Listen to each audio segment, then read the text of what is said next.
Hello, hello, everyone.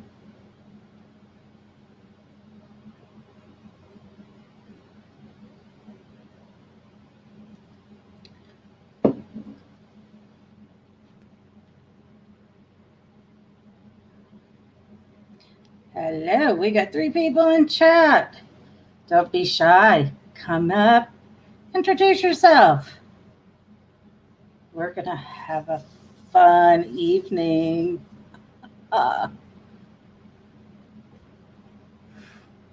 Anne-Marie, hello, hello. I'm so glad you're here.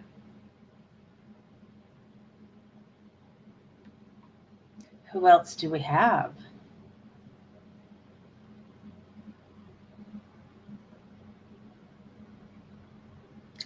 Don't be shy. We're going to have a very, very, very fun time with this team. Oh, Pedro, hello, how are you? I am hanging in today. We've been working like crazy to totally redo our live stream setup, so things look a little different this time. And hopefully no interference with Ed. Hey, Cassie. I'm not here. No, you're not. The creepy speaking eye. I'm so glad y'all are here.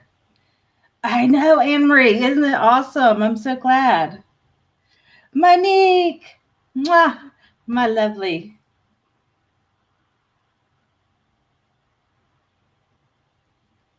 Hello. I'm so excited. We are going to have a very good time. I have a wonderful team sitting back stream. It's very different.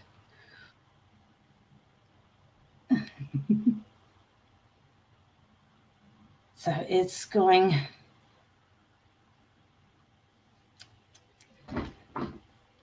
I'm so glad Monique, poor Monique has missed so many of my live streams, and I'm glad she's finally able to catch it tonight. You guys are really good. This team is, thank you, my dear. This team is really, they're awesome. I've done big time research on them, and they've got some great evidence and some great stories to tell, and I can't wait. So what do you think, my dear?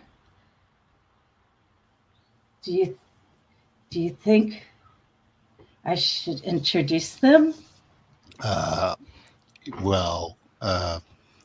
let's do it.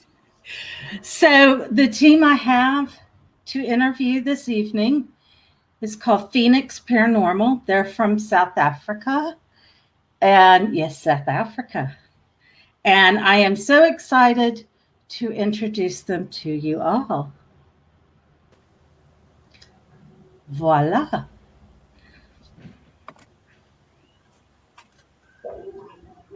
Hello. Hello, hello. How's Good it evening, going? everyone. Evening. Hello. So would you like to introduce yourselves? Where do we start? Who's going first, guys? Start with Wynand.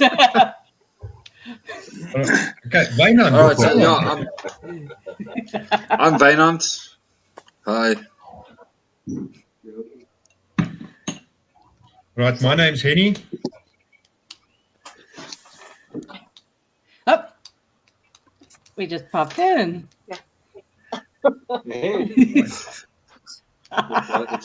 Arnu. Okay, I'm Arne. Hi, nice to meet everyone. This is new to me, so bear with me, guys. Bear with me. It's okay. Trust me. I will hold your hand and everything will go smoothly, and we're going to have a good time. So Phoenix Paranormal has a total of 9 investigators. 9. That is a good sized team right there. Yeah. Okay, so we're gonna I think we had more at a stage. I think in total we were like 15 at a stage, but now we're back down to 9. Wow. Jeez. Okay. Wow. I'm speechless. I'm gonna go easy with y'all. And each one of you can answer it because I've formed the questions where it's very easy for each one to answer. What got you all interested in the paranormal, and how long have you been investigating?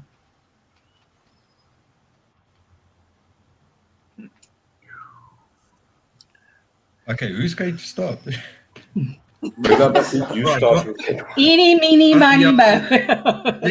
Let me start. So I've been interested since I was very, very small.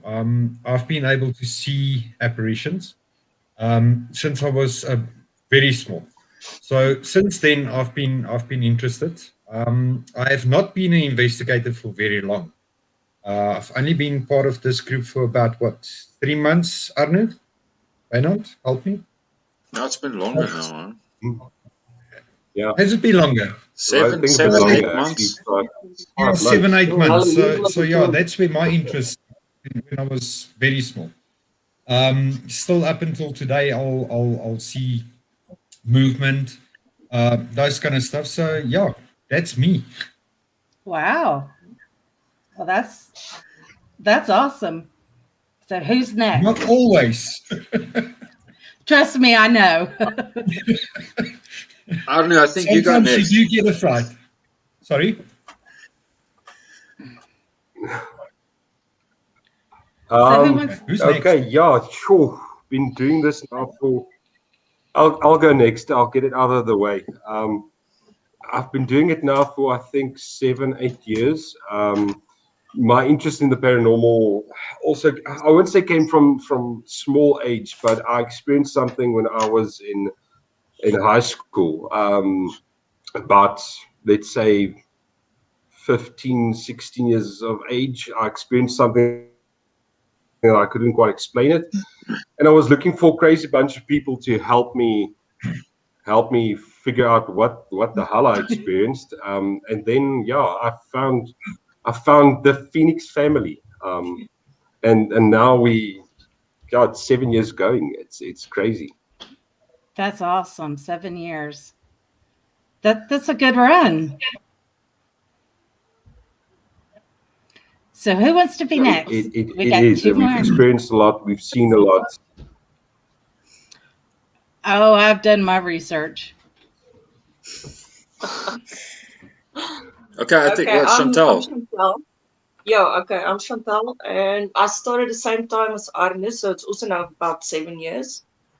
And I've been having experience since being a child. So I was really fascinated with everything, and then I started joining the group as well. Oh, nice. Yeah. How about Stefan?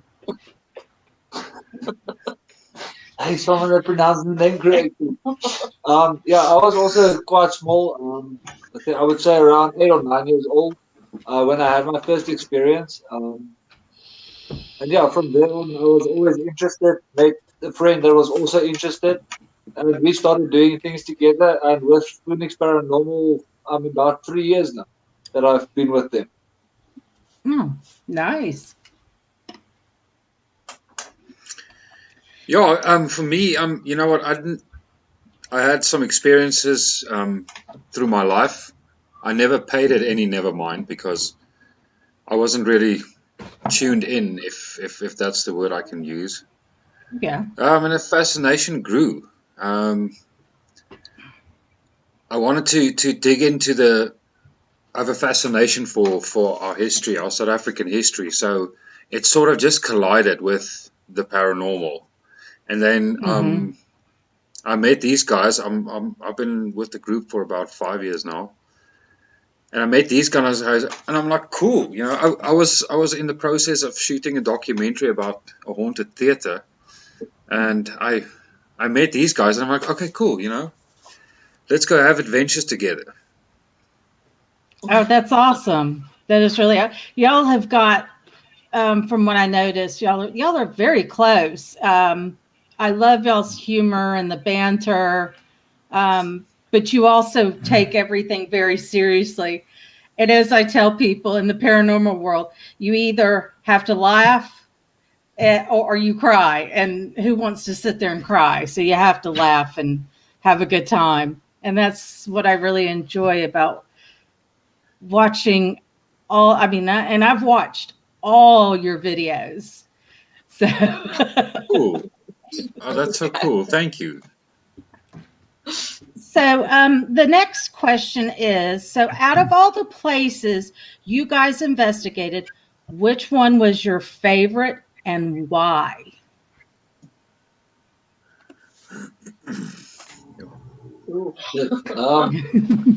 That's a difficult question, There's actually. so many. That's a very difficult question. Okay, I'll start. I'll get the ball rolling.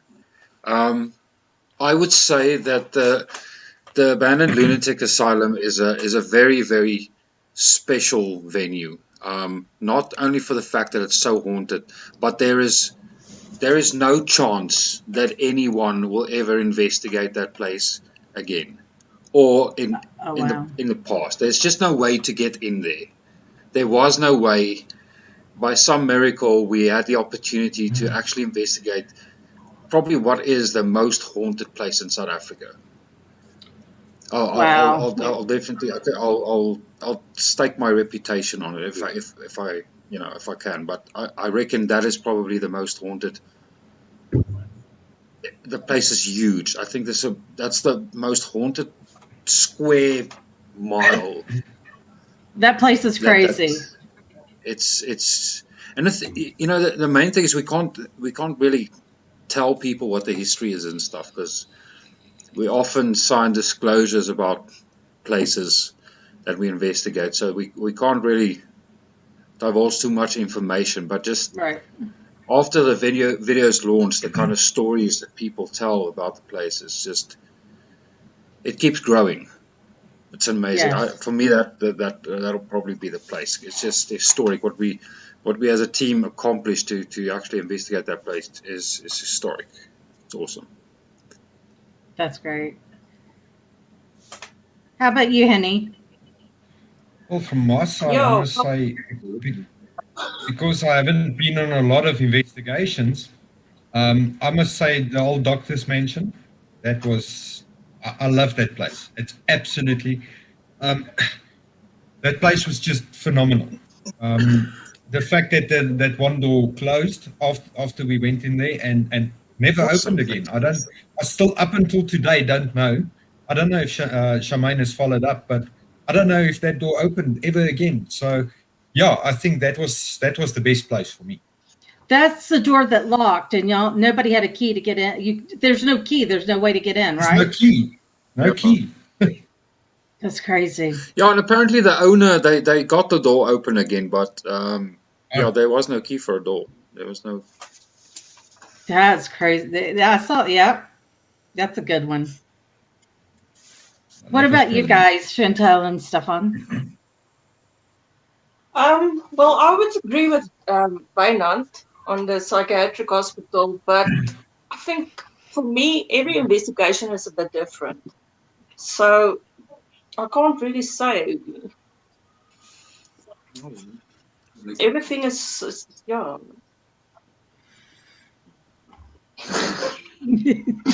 Yeah. For me, I would say I agree with Wynand and with Henny. But I would say my personal favorite is the hospital that we investigated. The first one where I physically joined, Dunkelhoek Hospital. It was a place where I usually went alone. It was one of the places where I started, where I had my first experiences, and the night that we spent there, the things that we got just confirmed so many things for me. And I would say that was my personal favorite, and I would always go back there if I ever get an option again. Mm.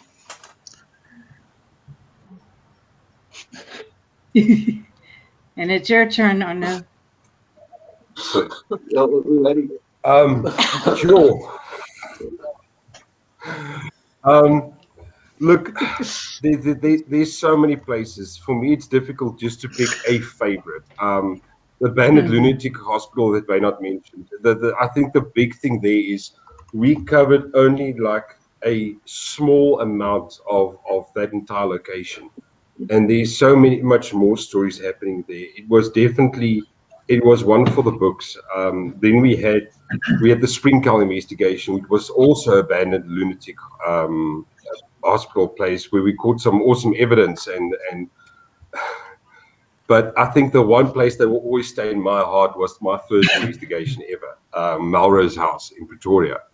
I mean, the rich history of that place, the quality of the evidence where we got intelligent responses was phenomenal. I mean, that was my first experience, and that place will always stay. It will stay in my heart forever. That's awesome. Because it's what I like with you guys is the way you present your videos, because history and paranormal do go hand in hand. And I like how you give the history of the place that you're investigating, but you don't give too much away, just enough to keep us going. So I really enjoy your videos are done wonderfully. Oh, awesome! Thank you. That's the magic of Wynand. Wynand and Shemaine does that magic. Yeah, but you know, yes, Beautiful. do it without the other guys. I mean, what everyone puts in, you know, it's what goes into the videos. I think. Yeah. Yeah. Now, out of all your investigations, which one frightened you the most?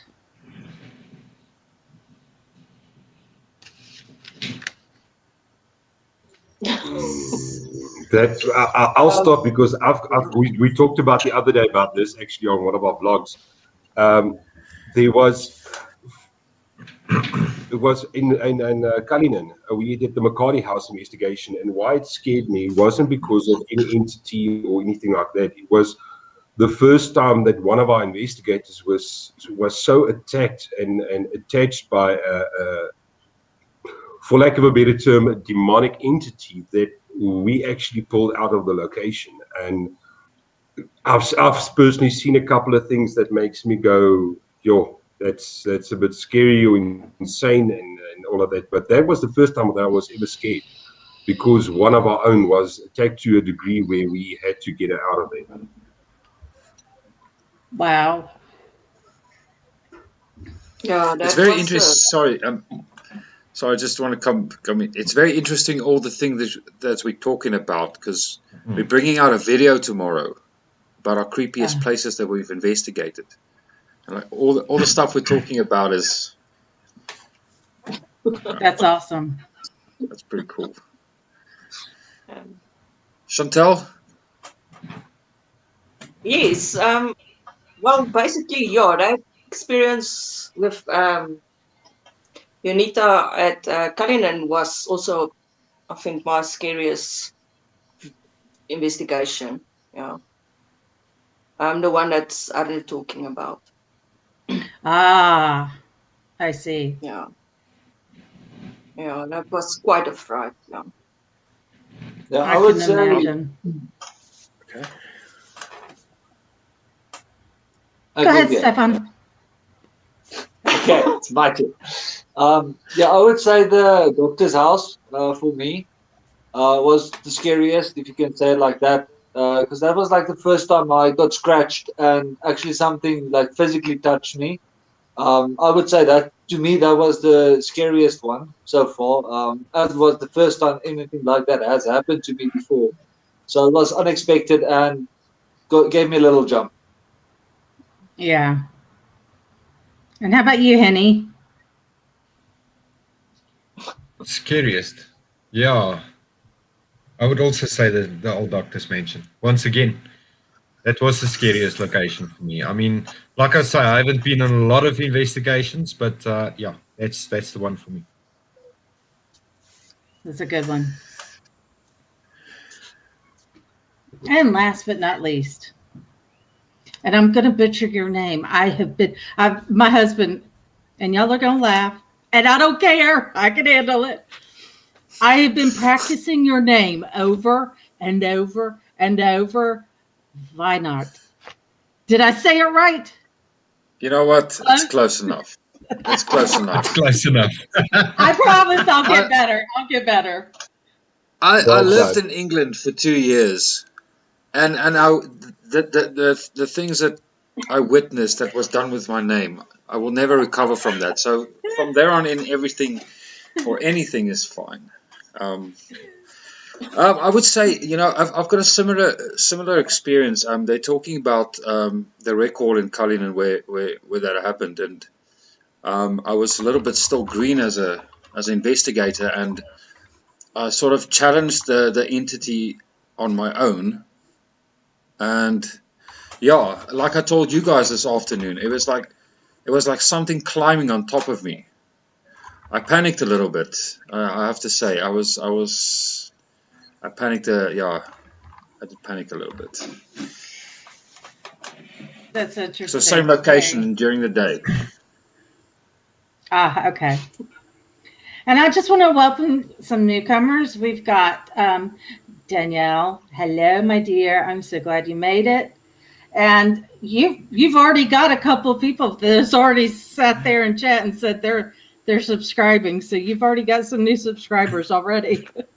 Oh, awesome! Thanks, guys. It's awesome. Thank you. Monique has her team in the Netherlands, and I interviewed her not too long ago. So she is subscribed to you, and Anne-Marie has subscribed to you. So thank you so much, guys. I appreciate it. They're a very good team and lovely. So the next question. What equipments do you guys have, and which one is your favorite?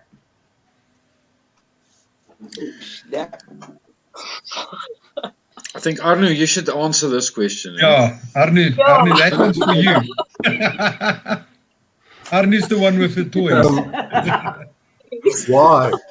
See, I'm the IT guy, so Kim, they normally just throw me in the corner, and I just have to stay there and just make sure everything works. Look, I think I have to answer it in this way. Welcome to South Africa. We don't have access to thermal handheld cameras and all of that. Yes, you can buy it, but it's really Night vision. expensive. So we use our wits and mobile devices. Yeah, we try to use what we have, and but I think personally for us, the best piece of equipment was or is still our Connect that we use, our Connect 360, and then the thermal camera. I think that surprised me because we caught some Yes. amazing evidence with that. But yeah, coming back down to it, nothing works without video. So without video, we can't see anything. So that's probably our best tool.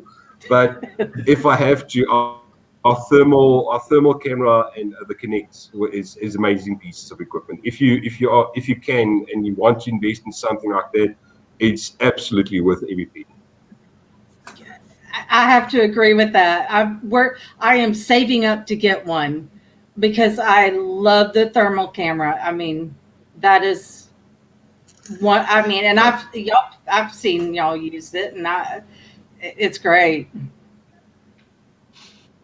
Yeah, that hand, Arnu. The hand. Mm-hmm.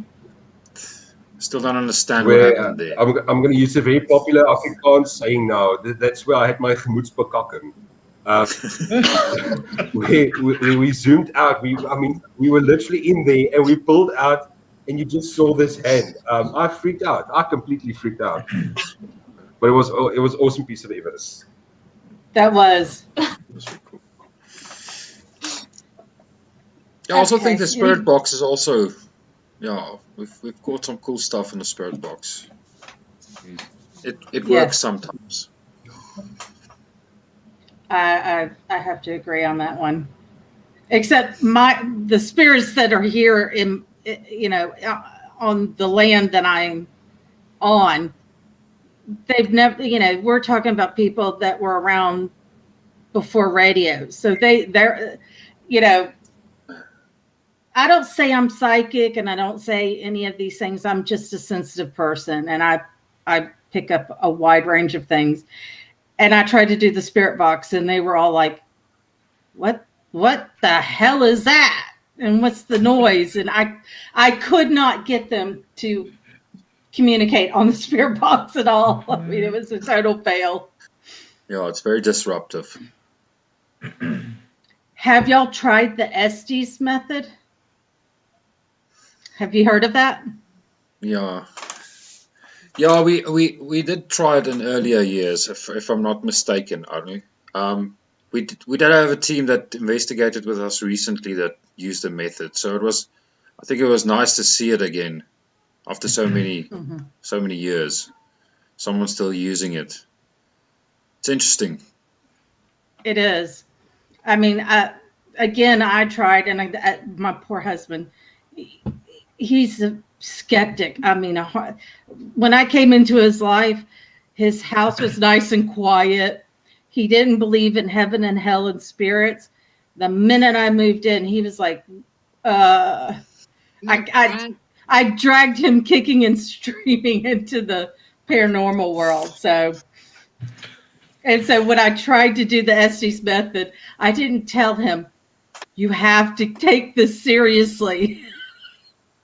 And him and my son are just asking, they're talking to each other. And then my husband asked something in Dutch, and I had no idea. So I go back and I look, and I was like, oh my God. I was like, thanks a lot, guys. Thanks a lot. So, but when you guys investigate on that side, do you speak Dutch? Do they reply in Dutch? No. Now in Holland, the interesting thing is people get a misconception, and they think, oh, if I go to Europe, whether it be Holland or Germany or wherever, they think they're going to get responses in English. And me being sensitive, I can hear them, I can see them, I can communicate if they're intelligent. Nobody spoke English to me. The residual energy was all in Dutch and German. So, but here, no, if you were maybe more up north when the Dutch had New York, more than likely I could get Dutch responses. Interesting. Mm-hmm. That's amazing because we get the same thing. I mean, sometimes we got some EVPs or some responses where we would ask responses, or we would talk in English or sometimes Afrikaans, Dutch, and then you get. I'm thinking back to Mara's house specifically, where we got this a Zulu-speaking individual from that period where they actually just replied back in English. So I think that's one thing I would one day want to know. How the hell is that? They like a Star Trek universal communicator on that side, or how does it work? I have no idea. Maybe to intentions, but it's amazing sometimes the responses that we get. But then we got some responses in Afrikaans as well. Mm-hmm. Mm-hmm. That's the one thing I liked watching about you guys is one. When y'all are speaking Afrikaans, you have put the subtitles there so people can keep following along, even though you may speak English and then have to maybe go and revert to Afrikaans to get a response. It's nice to have the subtitles there and for everybody to follow along. No, definitely. We break Wynand sometimes with all the subtitles he has to edit in. I've gotten used to it. No, it's like you say. You know, when we started the YouTube channel, we put up our first video, and one of the comments were, you know, we're English, we can't understand what you're saying. I'm like, you know. So that's literally just from somebody just giving us some advice. put some subtitles so we can understand. It's like, okay, cool, let's do Yeah. it. But it helps you follow the story, I think, Yeah. I really I love that, because I've seen where you will ask in English and you won't get anything, and then you try Afrikaans and then you get a response. And so that's, I find that so interesting, because it is, I mean, it took forever for me to even try and understand Dutch. But having to go from Afrikaans to English, Afrikaans to,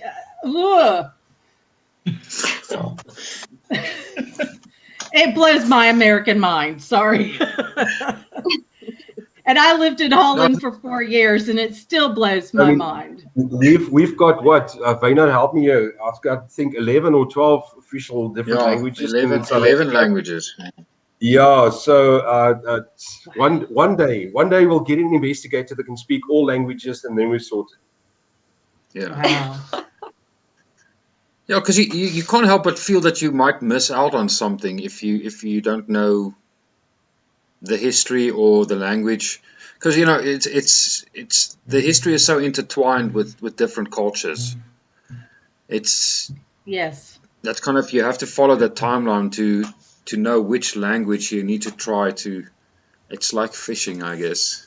Yes. You got your English rod and your Afrikaans rod.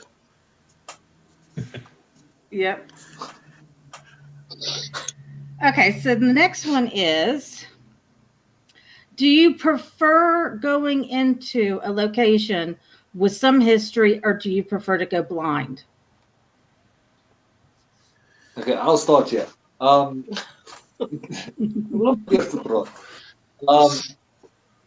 Usually, what I do is, while everybody's having their run through and everything, I prefer to sit outside. I like to go in blind. While all the other people know what's happening around me, I want to see what's there. I don't want to know what's there and focus on something that someone said and miss a lot of other things. That's me personally. I think you just need a little bit of background on a place. Yeah. So Yeah. history, history background. Yeah, I don't want background. I want to see what's there. I want to find out what's there without anybody telling me what to look. Okay. Yeah. How about, hello, paranormal side? How about you, Arno? So my connection broke there, so I didn't catch the last question. Okay, it was, do you prefer to go into a location with some history, or do you prefer to go in blind? Blind, definitely blind. Our standing methodology is to whoever organizes the investigation or whoever has the lead, they know what's going on, and the rest of the guys, most of them needs to go in blind, because otherwise you're going to contaminate the evidence. Because if you know, for example, I'm looking for a little girl, then you're going out of your way to find a little girl. Whereas if you just, like the last investigation we did, the 28 days thing, a lot of the investigators didn't know about what was going on, and they even picked up, and it makes your claims that much more legit. So Frank says, do you know the full history? Wouldn't you mind already to be making, if you know the full history, wouldn't your mind already be making up scenarios while investigating? That's possible. Oh, definitely. Sometimes the stories are wrong. People, we do a lot of private investigations, and you should hear some of the stuff that they come up with. And I think we can separate the BS from the truth. I think we're experienced enough to go in there and not contaminate the evidence, as it were. Figure it out. Yeah. The thing is, there's so many stories that happen. I mean, we're talking about, especially, and I'm sure this happens everywhere, but I mean, we can now, unfortunately, only now, maybe one day, but we can only speak in the sense of South Africa paranormal. But um, people will originally experience something, they'll tell that to someone else, and eventually the whole truth gets garbled so much that you're sitting with a, like Wayne said as well, a half truth. So that's why we delve into the history so much. That's why we try to find out as much as possible about the property and the actual location, before we try to just make up a story or try to put anything together. I think it comes from a different angle, from mostly from Charmaine and myself. We need to scout out the history to sort of try and find a pattern or something that indicates that there's paranormal activity going on there. Right. So you need to go fishing. I can't avoid it. I love to find out what the history is.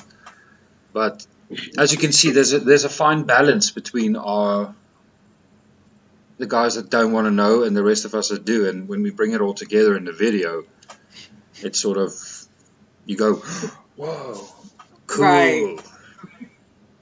So yeah. Let's see. Alpha Paranormal, he's in Germany, Pedro. It's like me when I investigate places to go to 70%. I don't know the history and I go blind as well. Yeah, I think I understand that as well, because you'll actually waste your own time, just asking the same questions over and over, and if you don't know where to go with it, yeah, it's like chasing your own tail, I guess. Yeah. I like how y'all do it because, like you said, you have some of your team go in blind. You do know, you have to know a little bit of the history, of course, but I like how you kind of withhold it from some of your team members because you want to see if they can pick up, More confirmation. Yes. I guess. Yeah.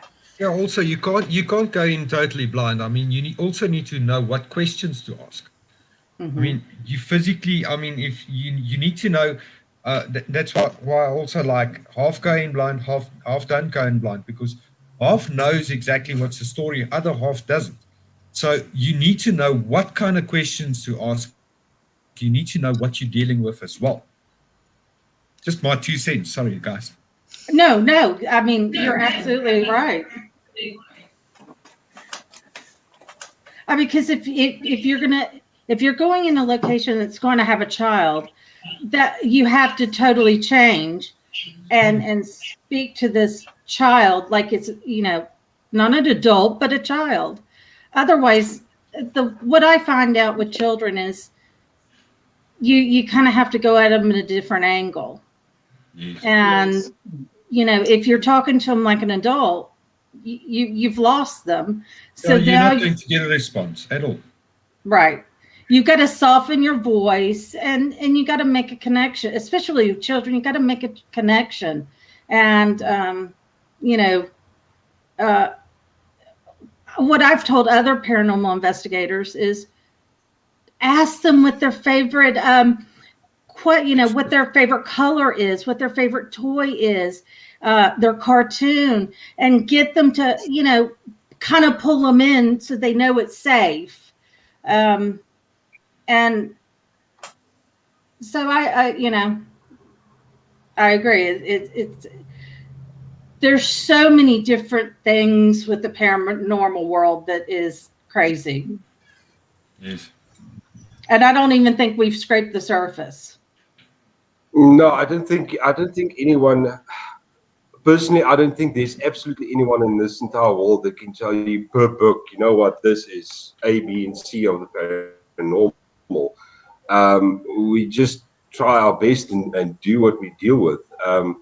I think one thing that you mentioned now with the kid as well, that's always difficult to tell is whether you're dealing with a true child spirit or whether you're dealing with something else or a demonic entity portraying as a child, because we had that before as well. We had a couple of cases, private cases specifically, Just note, we don't post private cases at all. We've got tons of them, and due to privacy and all of that, we don't tell people about it. But we had a lot of cases where there was a more, I don't want to classify it as demonic. I think people throw the word around too much, Yes. but more in the sense of a negative entity portraying them or himself as a child to get more favor or to come through innocent where they weren't innocent at all. So it's definitely what you're talking about, just talking to that child and seeing whether it acts like a child. That's very important. Yes. Yes. And I agree with you 100%. I find so many people are quick to go, it's a demon. Oh, dear Lord, have mercy. It is not a demon. I was like, the way I tell people is who you were in life is who you are in the afterlife. And if you are a nasty, mean, cruel person, that's what you're going to get in the paranormal world. And a lot of it is, and I'm 48 years old and I've experienced things since I was 3. So, Wow. you know, I've dealt with, and I call him my angry man, but you know, he wasn't a demon. He was just a very nasty man that didn't want to fight a war. Yeah. I'm dealing, for example, I need to share this with you guys. Maybe you guys can help me with this as well. Now, my youngest daughter, she's 4 years old. She does not have imaginary friends. She's never had imaginary friends. Today as well, she comes up to me. I'm sitting behind my desk working here, and she comes up around and she doesn't talk to me or anything. And she just mumbles something to someone and shows, yeah, it's my papa, my daddy. This is my dad. Okay, it's there. I freaked out. I'm like, what the hell? So now you have something like that. I mean, you talking about since 3 years old, you experience things. I mean, it's so difficult. When do you know? Now I'm sitting here as a paranormal investigator. I'm going, oh crap, what the hell now? Instead of just Spirit box, everything pull out Arnu now. and there was, by the way, guys, there was 4 of them. Eventually, I asked her, "Whoa, lady, what's going on? Who are you talking to?" And she showed me, and she introduced me to 4 kids with 4 different names. And what's amazing was these names aren't names from school. There's no friends at school with those names. So where the hell did she come up with those names? Um, Kim, give me direction. Help me with that one. I can tell you, I was never sure about my son and whether he was going to have any abilities. So I was always very open with him. And living in Holland, he scared me as an infant because I've never dealt with anybody who had night terrors. And here he is, this little baby, stiff, eyes open, screaming bloody murder. Nothing I could do helped. My husband woke up, came in. He's like, what's going on? I was like, you got me. This is my first one. Nothing helped. And then all of a sudden, his eyes closed and he goes back to sleep like nothing happened. And he did it one more time. We were in Scotland and our hotel room, the window was facing where they did public hangings. And he had a night terror. He was not far from being one. Same thing, eyes open, body rigid. And I was like, oh, dear Lord. Now, I've always been open with him and honest with him and tried to talk to him where he would understand things and I wouldn't scare the daylights out of him. When we moved to the U.S., the house we bought literally sits where the Civil War battle took place. Like a skirmish happened here, and then about 15, 20 minutes is the big battle. And I really had to work hard to protect the house, and you just have to be honest with them and open with them, so that they know you're safe to communicate with. Um, because they don't understand either what they're seeing. Um, you just don't freak out because we lost him. Children Daddy is duty. No, we didn't lose him. He's got kids to look after, so yeah. I just Yeah. bumped him off for a minute. Okay. So he can still hear me.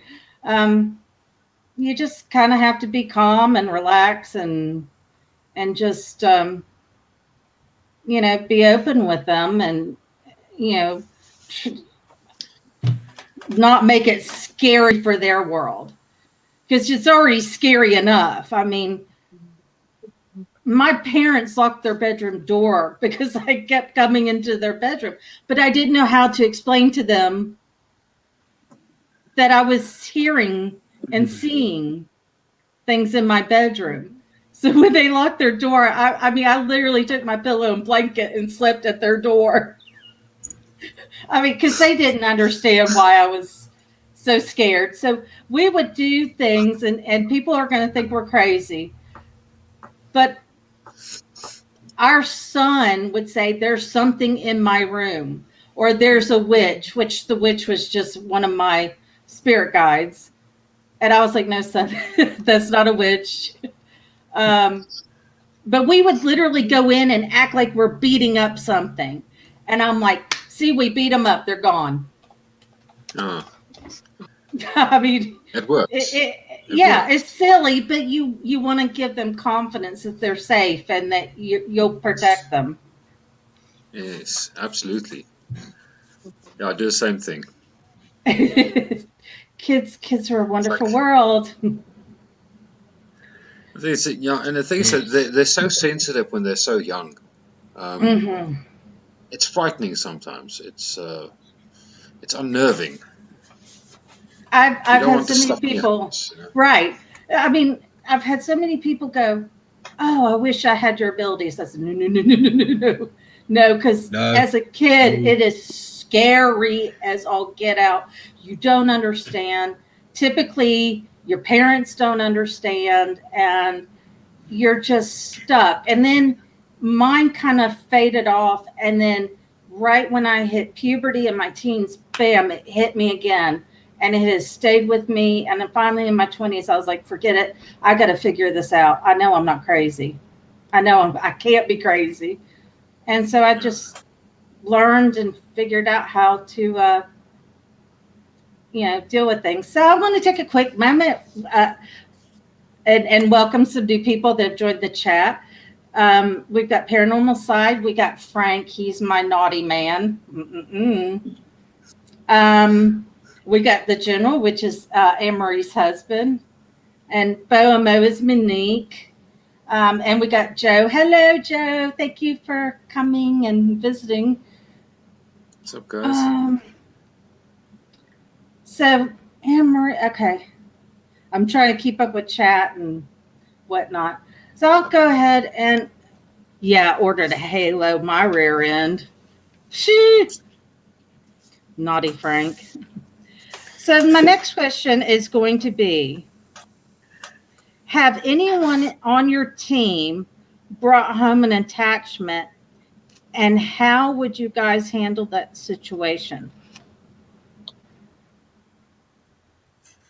Yeah, Wynand, please help us. It happens. It happens. Mostly, I think it's just accumulated residue of places we investigate. If you're not careful, it sort of it starts taking hold into your life. But we do go through our little ritual to protect ourselves. We do our prayers, and we stick together as a team. I think that's been our strength, and that's what's kept us safe over the years. Is we stick together. Like we had a incident at that wreck hall, and the thing is that the team pulled together and got her out, and she could recover from there. So yeah, no, we've always got each other's back, and obviously we do our protection. That's good. So nobody's brought anything home with them. I brought her.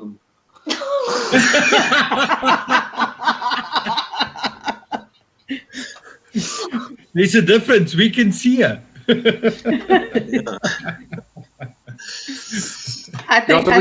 do need to be very careful. I think we all got families and children, so we need to be very, very careful.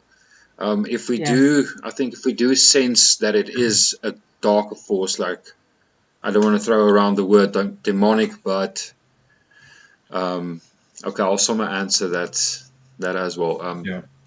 What protection we use. So yeah, no, we so what we do is we're all Christians, so we do a protection prayer before we go in, and obviously afterwards we'll do another prayer to cleanse ourselves of the attachments, and yeah, it works. It works. That's good. I mean, because there's been like Joe from Entity 7 Paranormal. My last investigation, I brought home a heart attack. Poor Joe. Yeah, I mean, bless his heart. He drove from one side of the country to the other, and bless. He literally had a heart attack, and he's sitting trying to get home from the West Coast to the East Coast. Sure. So, because that's actually happened to an investigator that we used to know. Well, the team knew him, investigating that Sprinkle, and it was, if I've got the story right. Unfortunately, Anu's not on to confirm it, but. Yeah, he investigated with the team, and on that Monday he got a heart attack and he passed away, unfortunately. Oh my goodness! So yeah, that's a scary thought right after an investigation, So you got to be careful. Know what you're dealing with, I guess. My husband's being naughty in the chat. Luckily, Joe. He's recovering. Thank goodness. Thank goodness. Okay. And I want to welcome. Yes.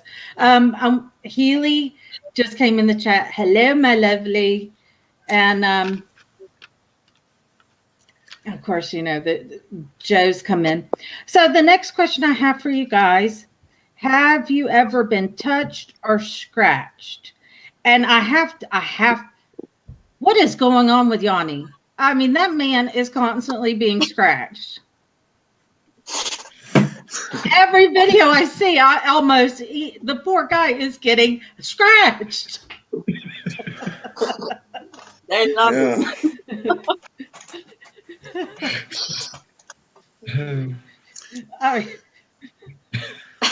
Those spirits love him. I think it's I interviewed Yanni a few weeks ago, and his take on it is just basically that they want to get his attention. He's all blasé about it. It's never happened to me. It's happened recently to Stefan, as he mentioned. It's not a nice experience, I think. I would say it's not a nice experience. It's an interesting experience. It's really unexpected. It's, you're looking for something, and something actually physically coming up to you, scratching you. Is it a cry for help? Is it someone that wants to communicate specifically with you? Yeah, it's scary in a sense, but also interesting in a way. I've never been scratched. I've been touched twice. And I get very angry when I'm touched, because the way I look at it is I have my boundaries.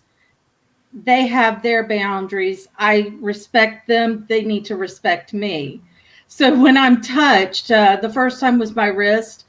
I got livid. The second one is I had what I call the angry man, because when we moved into our new house. This was before I met my husband. I walked into the room and this man was in my face, just raging. And he followed me to Holland. And I was sound asleep in bed. I had my foot kind of hanging out of the covers. And I felt somebody grab my ankle, and I knew immediately who it was. And I sat up in bed and I was cussing and screaming, "You don't ever touch me." And my husband was like, "I didn't touch you." I was like, "I'm not talking to you." And that was his first experience. He thought I was a crazy woman. He's like, "Oh, what did I get into?" So never been scratched, but yeah, touched. That is a very strange feeling. Hello, Sean. Hello, Charmaine. I'm filling in for Arnu. How are you? Teamwork. Have you ever been touched or anything? Once I was pinched, but sorry, my kid is still awake. No, don't worry about it. Don't worry about it. I've got one, and you can't control them. Yeah, no, but other than that, no. I think only once I was pinched, and that was about it. Never ever scratched or pushed or anything. I try to remain strong mentally. We have a little. When I talk about spirits, I call them visitors, especially around my child, because I don't want to traumatize him.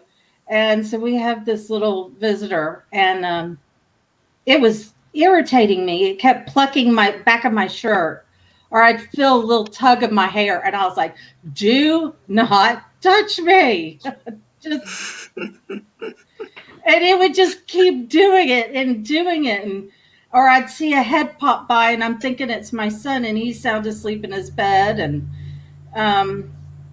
that's happened many times. It just actually happened the other day. He was in the living room. I was in my bedroom, and I see this head pop through the doorway, and I was like, "What do you want, kid? What do you want?" He's like, "What are you talking about, Mama? I've been in the living room the entire time." I was like, "Oh." And then I make a deal with this little visitor. I was like, "Leave my dog alone. You can stay, but don't harm us." Right? I'm like, "Leave my dog alone. Leave my husband and child alone. Me and you can interact, but leave them alone." Yeah, no, absolutely. Set your boundaries. Yes. Okay. Let's see. Frank says the button on my prosthetic leg got pushed. Does that count as being touched? Absolutely. Yes. I love my friend. They are so awesome. It's so nice actually interacting with all of these people. I mean, because we're only used to our South African gang, so nice meeting you guys. Yes, definitely. I knew everybody was going to absolutely enjoy you guys because, like I said, I love the sense of humor y'all have, the banter you have. You can tell you're very close knit, and I was like, they're gonna love this. They're gonna love it. Oh, that's cool. Like we normally say, we are humble goofballs. Exactly. You either have to laugh or cry, and laughing is so much better than crying. So, yeah. Okay, so, oh my goodness, this is going to be a doozy for me. Okay. At the location, y'all are going to, I can't help it. I can get close. At the Go for it. Or I can never speak Dutch. My husband is from the Netherlands. I learned to understand it, but I could not speak it to save my soul. So at the or oh my goodness, I'm just going to say the Pretoria CBD. I'm not even going to try it. You guys mentioned that usually the newer team members are usually the ones that get affected first. But at this location, it was completely different, and the seasoned team members were the first to get affected. Yeah. Yeah. So the old Rotsol. yes, Is that the one yes. you're referring to? Yes. Yeah. Okay, so in English it's just like a council hall. It was built in the early 1900s as Paul Kruger. He's probably people probably know who he is. He commissioned the place, and it was built there. I don't know. There's something dark there. No, we're not sure how or why, but it's actually, this happened the second time round, and we, for the first time, invited a medium to go along with us, and she kept talking of a non-human entity. And what happened is, one of our seasoned investigators, Dave, we were walking in the hallway, and for no reason he just stopped. He was paralyzed, and he's very, very strong mentally. Everything, he's very strong. He just stopped, and at the same moment I asked him what's going on, and I smelled like battery acid, like a very weird Sulfur. stenchy smell, and he just kept staring, but he was literally paralyzed. He couldn't move. And the medium was standing there, and she knew what was going on. And I don't know what she did from her side, but he was then able to move again. And at the same time, our other group saw a mimic entity. It was actually mimicking one of the other investigators there. Mimicking him in the gallery. So, and if you saw this guy, it looked exactly like this one investigator, except he was a bit greyish pale, and his eyes were very dark. And when the other investigators who were there, when they looked up again, he vanished from the gallery. So we're not sure exactly what happened that night. But it was weird. It was weird the second time around. I found I just want to get my son out of here. That's okay. It's life.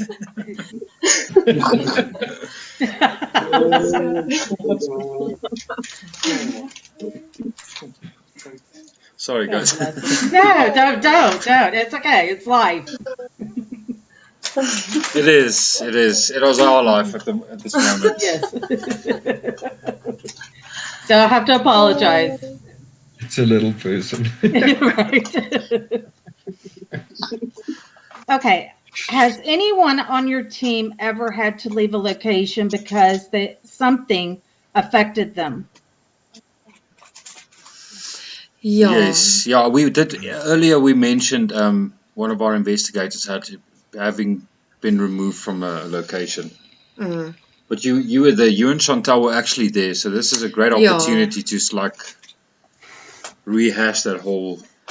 Yeah. So we were just basically under the basement of the stage, and we were asking a few questions, and the next moment someone whistled, and we had a huge fright because you're thinking you're alone there. So we were quite startled, and then just after that she started laughing weird, but not like her laugh. What caught me afterwards is when I reviewed the EVP is you can hear she would laugh, but behind the laugh you would hear I don't know, a weird sound, and I don't know, it was after reviewing it, it's like something prompted her to make that same noise.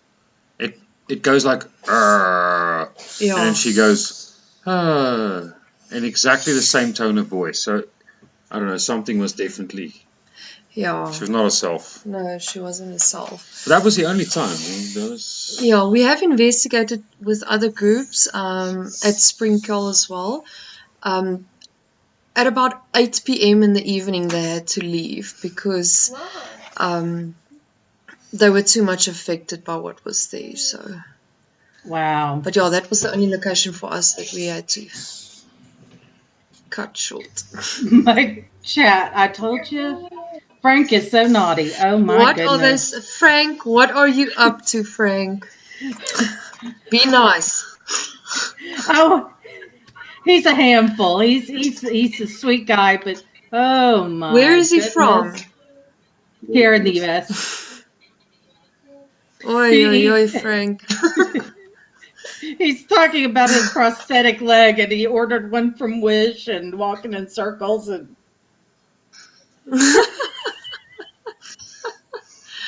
Is he taking that with him to the afterlife? I don't know, Frank. Are you going to take your prosthetic with you in your afterlife? That's a good one. Come on, Frankie.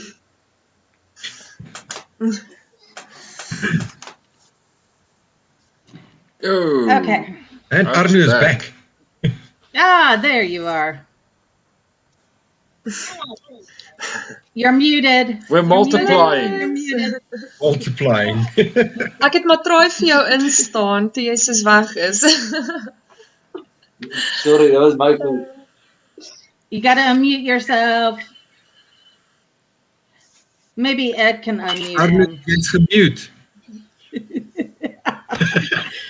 I hate that mute. Don't worry about it. Hi, here we go. Now, Kim, that's what we talked about earlier. We know each other's families, we know each other's kids, so yeah, this is normal for our vlogs as well. Nice, Frank. What does Frank say? I hope so. Nothing like a hard what? Ghost butt kick. Kicking. Hard butt ghost kick. Oh, God. And then, of course, Generals. I think he should have a spirit box fitted to it so he can keep talking to everyone.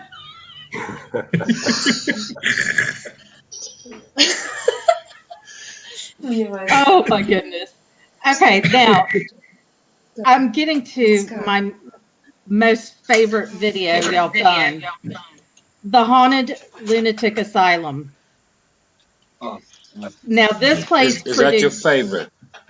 Oh, I mean, it produced so much. I mean, you had EVPs, you had Knox, and the interesting thing is how y'all had split up into different teams because, as you said, the place is quite big. But I mean, y'all had the EVPs, the Knox, the bar door that closed. Is that is the same location where, and it just closed on its own. Yeah, it is. Yeah. So, I know a lot happened. Would you guys mind sharing with us in more detail what didn't make the cut? Because I know so many people. You only got a certain amount of time you want, and sometimes you have to cut out some things that maybe not as, hardcore proof. Yes. Okay, I'll tell something from behind the scenes. What that was really freaky. There was a lot going on that night, and as you say, it's such a huge location. Mm-hmm. And without divulging too much, parts of the lunatic asylum are still being used. Oh. So one of the freakiest things for me, and it's still stuck in my head, like we kept on walking past the hallways, going up and down, and down one of these hallways there were these 3 packs of sweets, and only specific sweets were taken out of the little packets. Oh, wow. I think that was very mysterious, and we're thinking obviously people do have access to those abandoned parts. But the freaky thing for me is that this took place while we were there. It's like someone sneaking Wow. out and playing a little prank on us, you know. Right.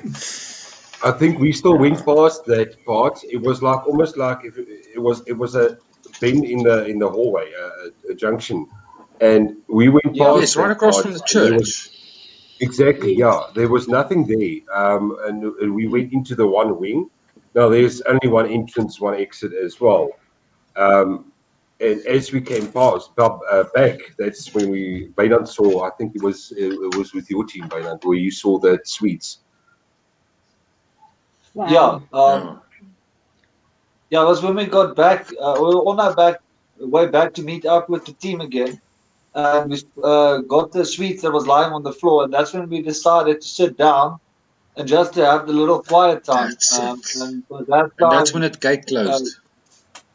yes, that was the same time. So I have no idea what the sweets have to do with the gate. But yeah, it was at that time that we found the sweets. We sat down, took a moment, and we started seeing the movement down the hall. There's just something popping out behind the wall, and yeah, that's basically we went back, checked what's happening there, and Mhm. on our way back towards the team, the gate just slammed closed behind us.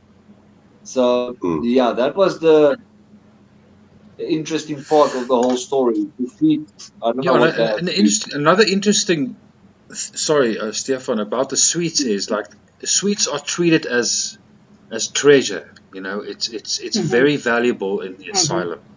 Mhm. So Yeah, it was very. It's actually obviously we couldn't put that in because you can't prove any of that. Right. So, but Arnu went back on many occasions to help out with tours, and I'm Yeah. sure he can tell you Uh, some interesting there's, stories. I think the biggest thing that we can't really justify on camera is our old arch nemesis, the shadow entities. Um, Yeah. you Yes. the thing is, there's no power, there's no lights, there's nothing. So your camera and your flashlight is focused right here in front of you where you walk. And as you walk and you look up, they kept on being like these shadow entities, shadow people, like peeping around the corner, and numerous people saw that. But there's no way to give that as logical evidence. There's no way to prove something like that unless you caught it on camera. Now, Right. I think one thing to note is this is I think in South Africa the second longest hallway of a hospital. You can literally see Wow. the curve of the earth. That's how long this hallway is. So your camera can't go that far with your naked eye, where you can see those entities peek around the corner. Other than that, you keep on hearing whispers as you walk, and you stop. Ooh. You hear people walking on behind you. But the thing that we normally try to do is we only give evidence if it's proper evidence, so we can back that evidence up. If it's not, if it's sound, Absolutely. bumps, noises, stuff like that, Yeah. we don't put that in our videos anymore. But that's the stuff you don't experience. And I mean, we've been doing this long enough. I think the other guys would know as well, and other paranormal groups out there, and Kim, yourself as well. You Mhm. get this feeling where you walk into a place, and by now, after doing this for so long, you know exactly this, and this is just a creep factor, or there's nothing really here. You walk in that place, and you just feel eyes on you. Just feel Ah, scared, if I can put it like that. yeah.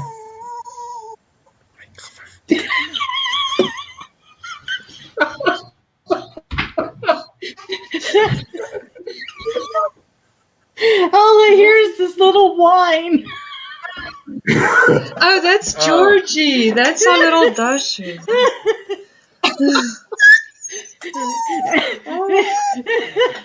He's like a squeaky toy. Say hello to the mensen. My husband, EVP.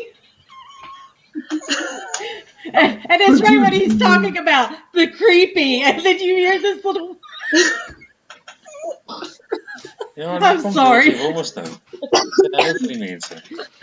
No, because it's the same. Every time I would even like voice note Arnu, It's like he's me the whole time. And I'm like, sorry, Arnie. It's flipping Georgie squeaking away. Now he's all shy. He's got a lot to say, but now on camera. Yep. That was hilarious. So let me see if my husband can upload some of your evidence you sent us. Honey. Hello. Ed, where's my beer? Come on. Here we go. So if you want, whoever wants to take it, what are we looking at? Okay, I think that is the A class EVP from Arnu. That's it, So John. Arnu, could you maybe? Do you want to let it play first, and then I'll?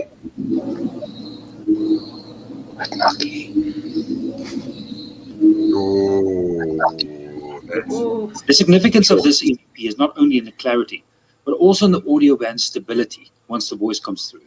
Wow. Okay, Kim, I'm going to jump in here and explain that now.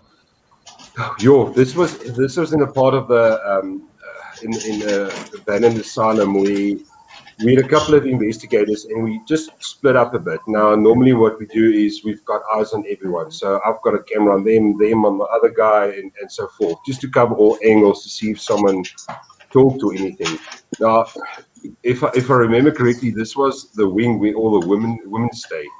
But we found out later that it was a men's wing and mixed wing as well afterwards. So what was strange about that is that's Afrikaans. What are you doing here? Wat maak jy hier? And you can clearly hear the pronunciation of that word. It's an absolute class A EVP that we couldn't get before. It was no doubt. I mean, we were shocked. And I think one thing that when we put the videos together and we take the look at the evidence, we always judge ourselves harshly. We try to rip it apart and all of that. And one thing we talked about as well is it to a degree sounds like my voice, but we have me on camera where I'm not saying anything. I mean, this was a recorder that was just stationary looking at other people, because in that door frame, that dark door frame, just beyond it, Charmaine and some of the other investigators were standing. So I was filming from a distance, trying to give them space so that they can just find out what they were doing. And meanwhile, someone asked me, "What are you doing here?" That is awesome. I mean, how loud it was and how you could hear it. No, definitely. Yeah, we never heard anything like that. We didn't hear anything on the spot. I mean, that was a pure EVP. We didn't hear it at all. Not a noise, not a peep. That's a nice And now, thing. it comes back to what you talked about earlier as well. It's so difficult to determine what you put in video and what don't you, because there's all the video leading up to this. We can use that as evidence to try to prove to someone, listen, this is what happened, but you won't be able to convince everyone. Right. Well, you're going to have your hardcore skeptics, but that right there was no noise contamination. There's nothing. So that was very interesting. Very. Let's see. Are you ready, my dear, to roll the next one?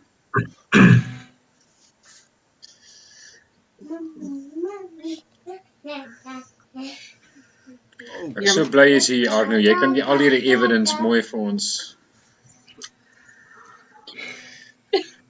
We see you. Come on. Sham can explain this.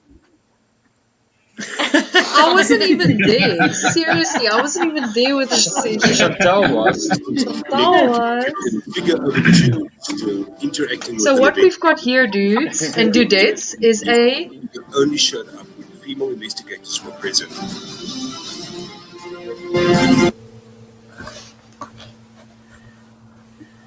Stop sharing. What are you doing?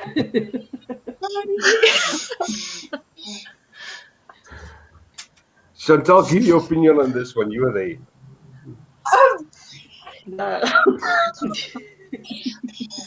um, I don't know what to say. Okay. Okay. I'll say. What happened there was we used the Connect footage. Now, this was Springtall Sanatorium where we used. It's actually funny. I wish we had a behind the scenes back then because I carried the laptop in one hand, the Connect in the other, and had this huge as backpack with a big UPS to power everything. But we caught, as the investigator was standing, it was, I think, Chantal and then Juanita Bola as well. Juanita. Yeah. They were standing there, and suddenly this super large entity, Giant. giant, started to form in front of them and stand there. And we tried to debunk it. We broke the Connect's vision and reconnected it afterwards, and the entity just kept on coming back. And what's interesting is it only did it with the females. And I'm not sure. And Arno, what exactly did he do? It looks like he was masturbating. I'll be honest. It looks like he was masturbating. We found out afterwards. That people is A-class evidence of a wanker. But you know what's even more profound? Sorry, I'm just going to say it.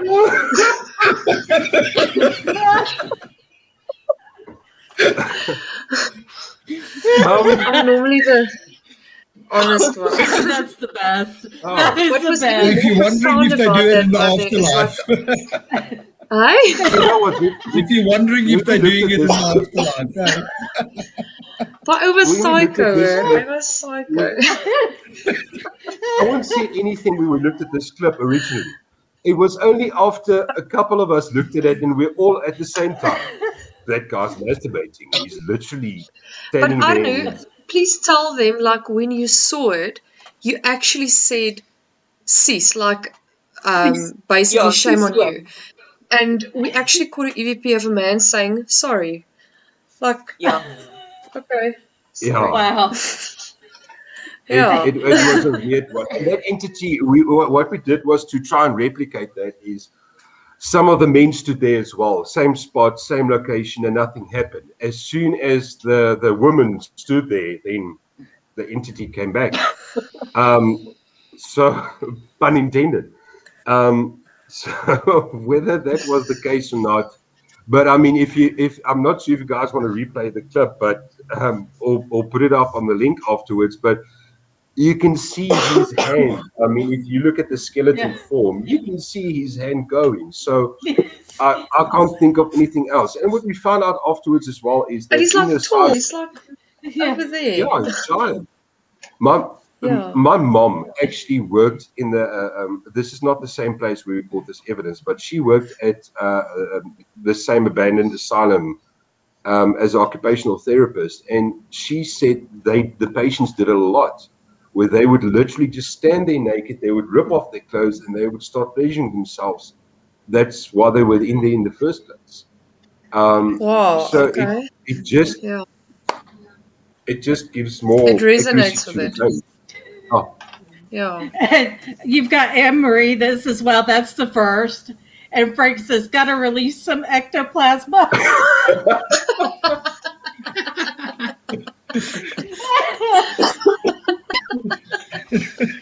Oh my God. I told you. Goeie werk, Frank. I love Frank. He like, Everybody has to have one. Everybody has to have a Frank. I'm normally the Frank. want clear skin. What? What did he say? He says want clear skin.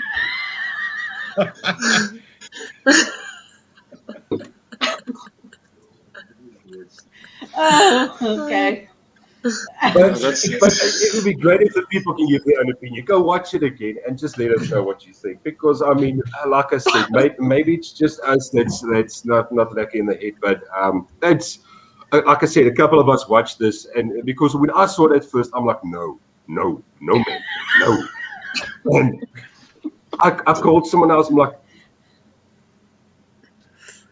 and eventually they saw the same thing, and we all just said, he's doing it. He's literally doing it. But one thing, it's a very profound clip in the way that we can actually tell that he's left-handed.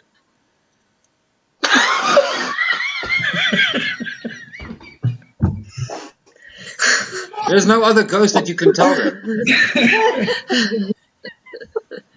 Actually, I'm going to interview another team, and they have a very similar thing, except it was you can see a very big figure on the SLS, and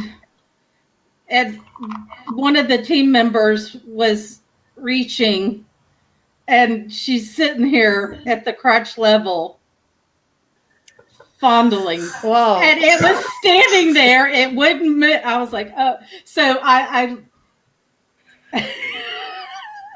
We need to see that. I need to see that. I need to see that as well. when I So interviewed it even them, continues. Your frustration continues in the afterlife. obviously. Well, that's one question answered. Right? You've got it, We're all in getting your somewhere in the country. paranormal field. Yeah. There you go. We're able to establish that men will be men in the afterlife. Yes. Yes. Okay, so are we ready for the next clip?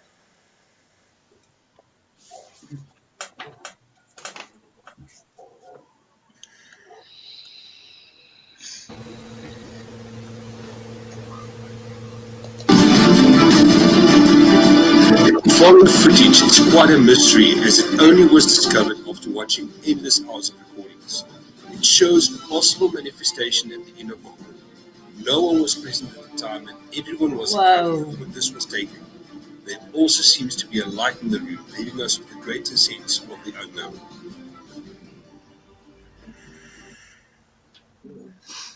That was wow.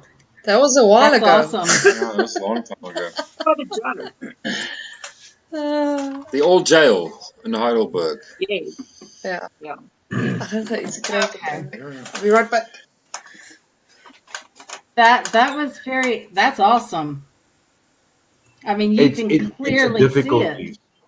Yeah, it's a very difficult piece because it speaks for itself. There's no need to wonder about the clip, no need to listen carefully or watch closely. It's there.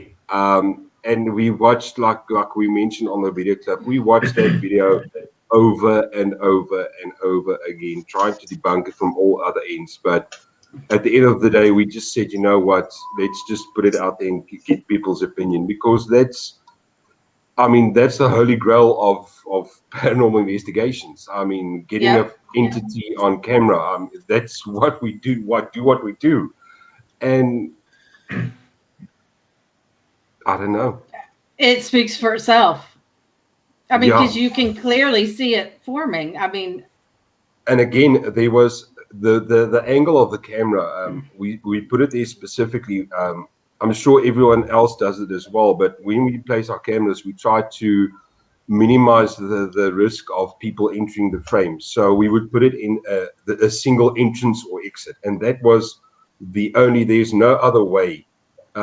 There was a way, apologies, there was a way to get past it, but it's a locked door that was locked the entire evening.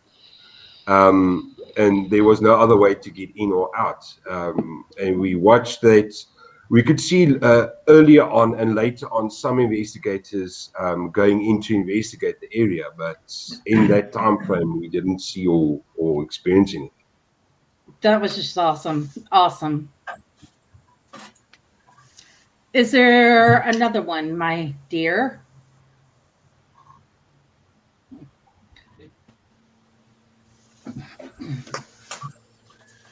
Yeah. Oh, this is actually the door that Arnus is referring to. While recording static footage of this entrance hallway, CCTV cameras caught the exact moment where the locked front door of the jail was flung open. Look closely and you can see what seems to be a light fly across the door as soon as it happens. The local CCTV cameras also confirmed that no one was outside of the jail during this recording.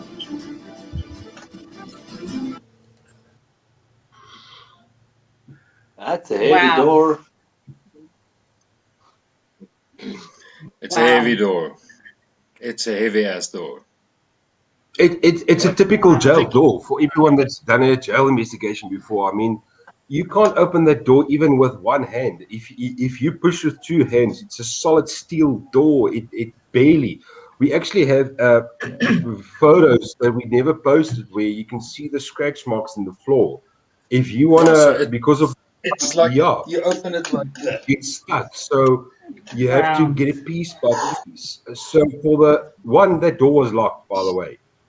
For that thing just to fly open.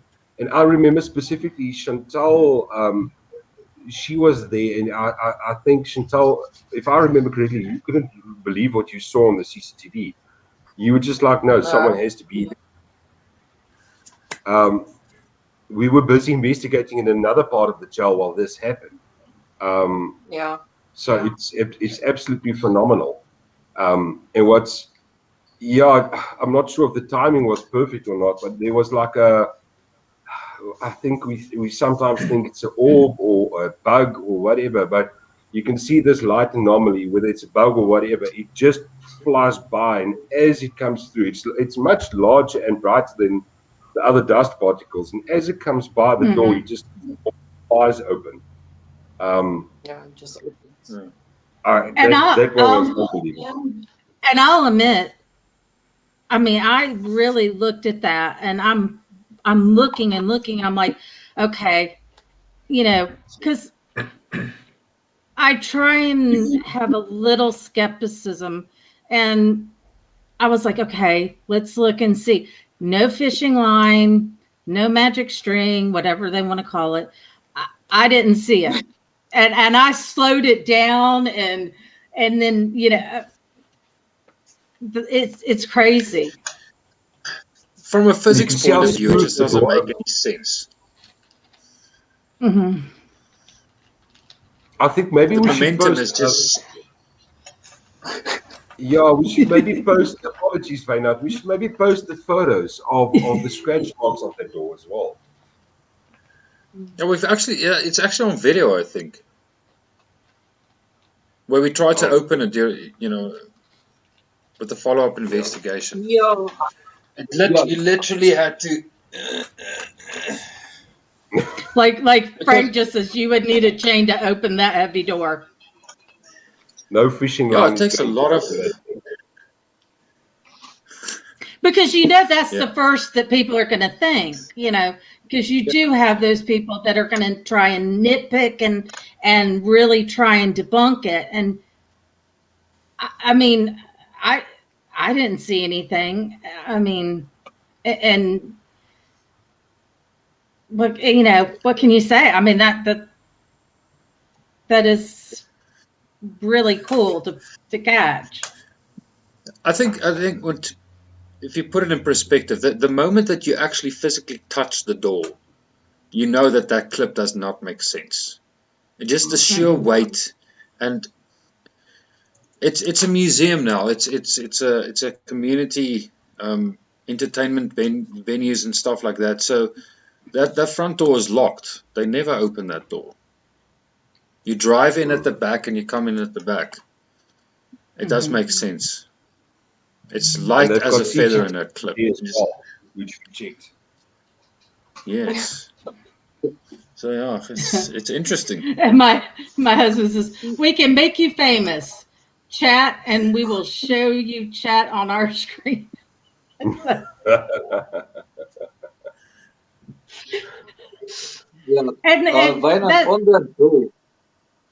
Oh, sorry. Yeah, on that door, it can only be unlocked from the inside. And once the door is Oh. closed, it can't be opened again without the key. It's like automatically the door locks automatically when you close it. Yes. That's the one Oh, thing that I wow. remember That's when great. we were there. So you have to physically unlock it from the inside to open the door. Wow. And Yes. there's That's nobody great. there that's unlocking the door to get it open. That's crazy. I mean, mind blowing.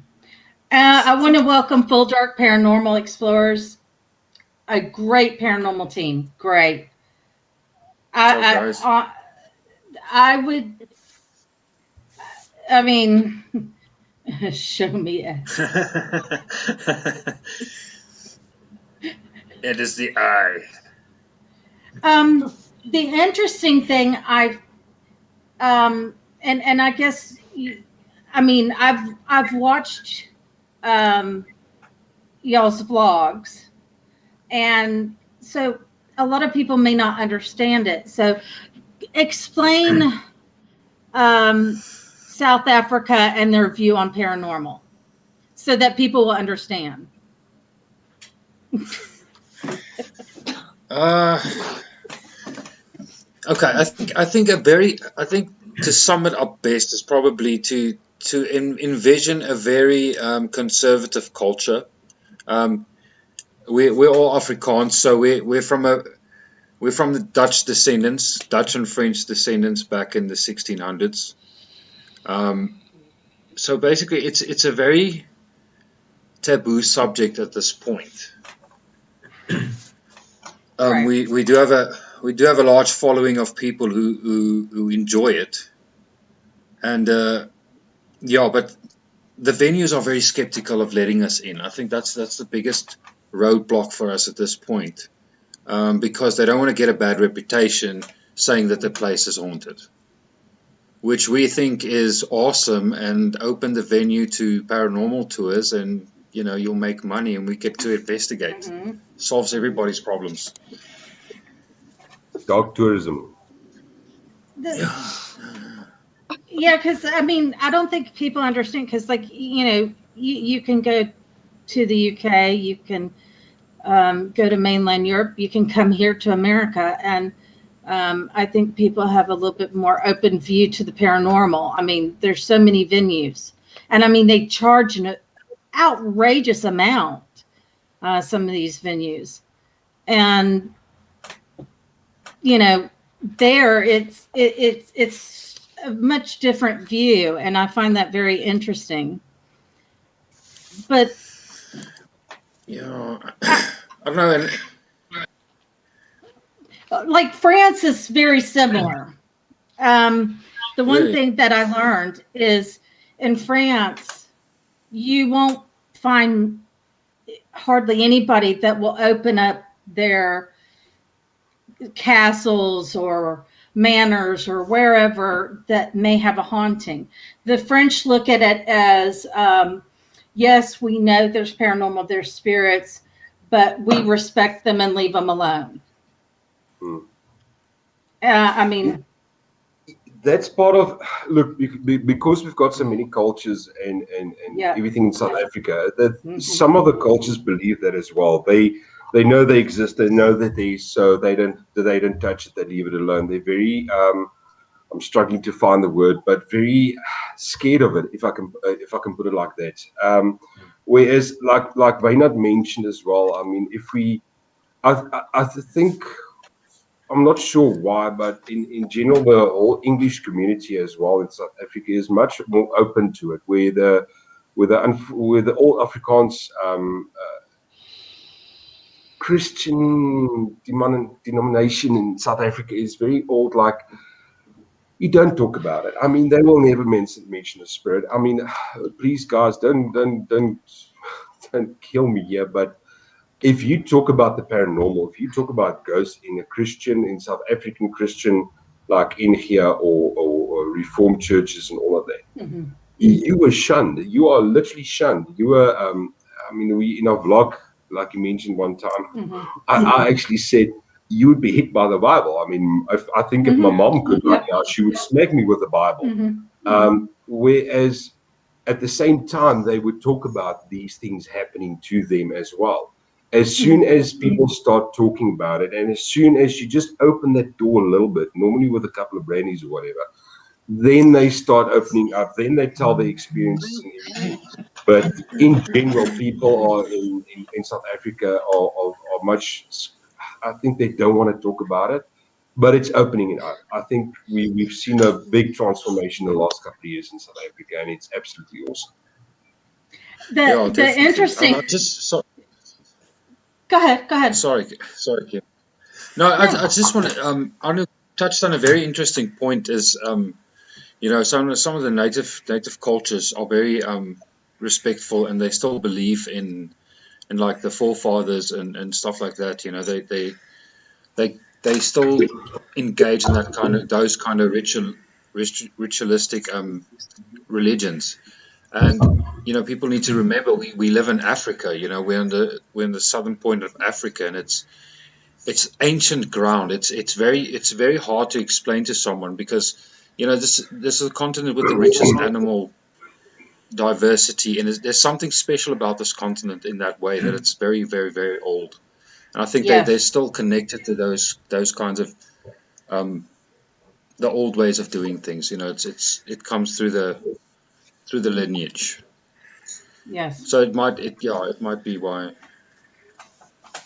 And that's a good question, Emery. What's the one place you would love to investigate? And she said anywhere in the world. Anywhere. Anywhere in the world. Wow. The haunted forest I think it's in Japan. Yeah. I would give up the suicide forest. The suicide Yes. forest. I would give up on urban ghosts to go to there that place. I would seriously love going there. There's a team, or actually, he's not a team. He's a one-man show, and he has gone to the suicide forest couple times, maybe a little bit more, and it is the absolute creepiest forest. But he goes there knowing there's a possibility he's going to walk across somebody who has, you know, committed suicide. And, you know, he tries, when he's there, he tries very hard to keep people, you know, he tries to give encouragement to people that are wanting to go in and everything. And what's interesting, like Pedro Alpha Paranormal, here in America, I live in the South, and we call it the Bible Belt. And here we like to talk about ghost stories, but if you experience something, oh, no, you don't talk about it. That is exactly how it is here as well. Exactly. Yeah. Exactly. Yeah. They love The it. Bible They Belt. absolutely. Yep. They love telling the ghost stories. I mean, I even remember my father, because we're not far from this huge Appalachian Mountains. So it runs from here in my state in the South and goes all the way up. I mean, all the way up, this huge mountain chain. And as a child, my dad would read me these stories from old mountain folks that told ghost stories. Wow. But you don't admit that something's happened to you. No. Yeah. So it's not just us. No. Yes. I really want to hear everyone's responses on the location. Where would you investigate in the world? Henny? I would like. Huh? I would love the Winchester's house. Yes! Winchester. I would love going there. Winchester House. Interesting. Mm-hmm. How about Chantal and Chantal? Stefan? Anywhere in Scotland. Yeah. Good one. Yeah. That's difficult. I would say my grandmother's house, to be honest.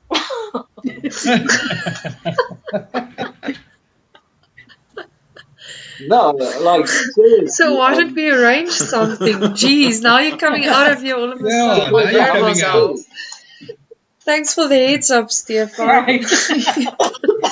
He's been holding back. Unfortunately, now. Yeah. The salt. So- Oh no. Yeah. After it's sold, or while it was being sold, my mother actually made a joke to put up a sign in front of the house to say "not wanted," so that someone might buy it. But yeah, Ew. the story is that there is someone there, and we suspect that it's my grandfather that's there. So yeah, that's why I think that's where I would really love to go. Sit down or afpraat. Ew. How about you?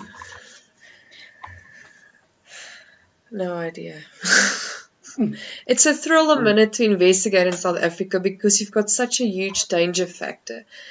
So from all rounds, it's just like adrenaline, you know. So I don't think any other place can top that No. fear factor anywhere else in the world because it's physical violence. It is dangerous in South Africa, and the places we have is mostly haunted. I'd go for the Cape Castle though. I think that man, I'd go for the Cape Castle because that was the, in my head it was the only stronghold between people living in southern Africa and the rest in the wilderness, and the terrible things that took place there. Yeah. Now I think, Gerald, that question is very difficult because there's so many places out there. I mean, we hear about all these stories and locations, and it's difficult to choose one place where you want to go. there's It's so so many. difficult. In every country, there's a place where I would love to go, but it's difficult. just to There's so narrow many. down to one, There's it's so many. difficult. Yeah, there's Very so many. I think I'd like to wander into Swaziland as well. They've got some really incredible lore. I'll go into those forests. Oh It'll wow. be quite creepy. Let's see. Anne Marie wants to know where I want to go, and the one place I want to go, and I have such a pull to it, is the Conjuring House. Yes. I would love to go to the Conjuring House, and it even intrigues me more because Full Dark Paranormal went to the Conjuring House and got a completely different experience. And I interviewed them. They were my last interview, and Ryan said, and I've been following them for quite some time now, and I've never seen them get spooked or frightened. But he said that when he went into the Conjuring House, he says, I kind of let my armor down because I wanted to experience it all. And he said he experienced a very tall, dark, very frightening looking entity. It wasn't human, and he knew that if he stayed, they were going to get hurt. And they're she's right there in the comments. They're working on editing the footage as we speak, and I cannot wait to see it because that house has seen so much. I mean, it was built before the Revolutionary War. They had Indians to deal with, then the Revolutionary War, and I mean, there's just so much at that house, and I have followed the history on it. And the family that lived there for 12 years, the Prawns, and their experiences, and it's just mind-blowing. And I don't know why I have a pull to it, but that's my main thing. I mean, it's so strange. You're even talking about their experience, Full Dark Paranormal. I just get this as you're talking about it, this feeling, this creeping behind my back. It's this weird. Oh, it She just sounds just very creepy. she just said, Amy says some fast moving shadow that blocked a doorway basically. She didn't see it, but her husband Ryan saw it, and it frightened him. He literally was like, "I'm out of here." Scared the owners to death because they were like, "What? Are you okay? What? You know?" He's like, "No, Yeah. I'm done." And for that So to did they leave right happen, after that? mhm. He said because even in the Wow. parking lot, he still felt it, and What? he knew that if they stayed, something would have happened to him. It just, and for him to experience that, I mean, It's hectic. yeah. Wow, what an experience, though. Goodness. Yo. So that's my, just to the history on it, and just the activity. It's Everything about it. yeah. Yeah. It's insane. Yeah, she said the house felt a bit strange, and it's dark during the day, even with the windows, because the windows are so small. Yeah. And the interesting thing is, one of the daughters, because keep in mind this house from 1730, it was being built, so it was built kind of sections at a time, and the windows are very small, and even upstairs the windows they made it purposely small so that they can defend the house. Yeah. Yeah, and it's just it's crazy. Wow. Creepy. Let's see, Pedro says, do you do blind spirit box sessions in your investigation? That's probably the Estes method. Yes, yeah. We chatted about that. Yeah. We did it. Yeah, we did a we did a reference to one of our friend groups. Friend groups. They recently did one in the Randfontein investigation. So yeah, we don't personally we use it that much. We just go straight up with the spirit box. Because look, the locations we investigate are very new. There's never been any investigators, so sometimes when you walk into locations like that, the energy's like it's on, so it just comes through. Yeah, so I don't think we've used it recently. No. Okay, so let's get to the next question. So you guys did a private investigation, and y'all have said that you typically don't share when y'all do private investigations, but this one you did. It's the Yost family farm. Yeah. Yes. 28 days. That one I really enjoyed as well. Because you've got some good EVPs in there as well. Your equipment was acting up in a certain doorway. And then you found out there was a blood curse put on the family, correct? Is that right? There was a blood curse? And so you decided to share it. So it's easy to watch, but it's interesting to hear what experiences, what did you was there a certain feeling to it?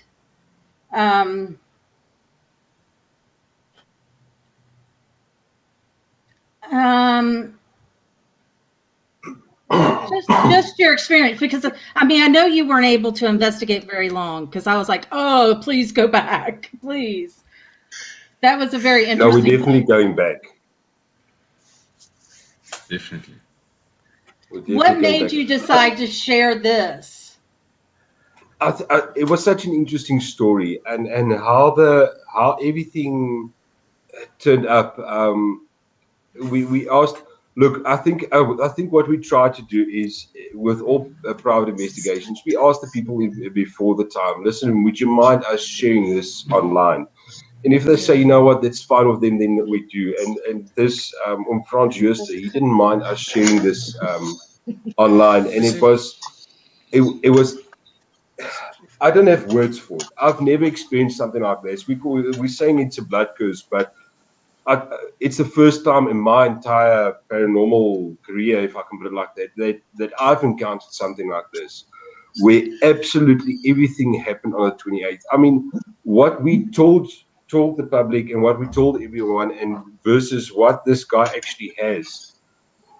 He's got so many entries on the 28th where everything to their family would happen on the 28th. It's ridiculous how much. I mean, we didn't even talk about a quarter of everything that happened.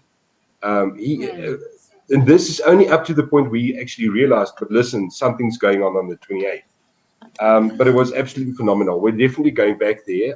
There's another property on the bigger property that we're going to investigate. But it was phenomenal. That was awesome. General wants to know, what do you guys think about the stone tape theory?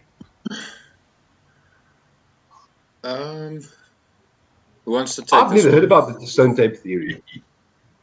No, No. I know. Okay, I've got a simple example. Has anyone ever been in their house or in the kitchen area and you hear the kettle? You know when you put the kettle to boil, you just hear that click. You just hear it randomly bounce around in your kitchen. I think that's basically what it is. The environment absorbs that energy, and it loosens it in a certain time when the temperature is at a certain. Yeah. That's basically what I think about it.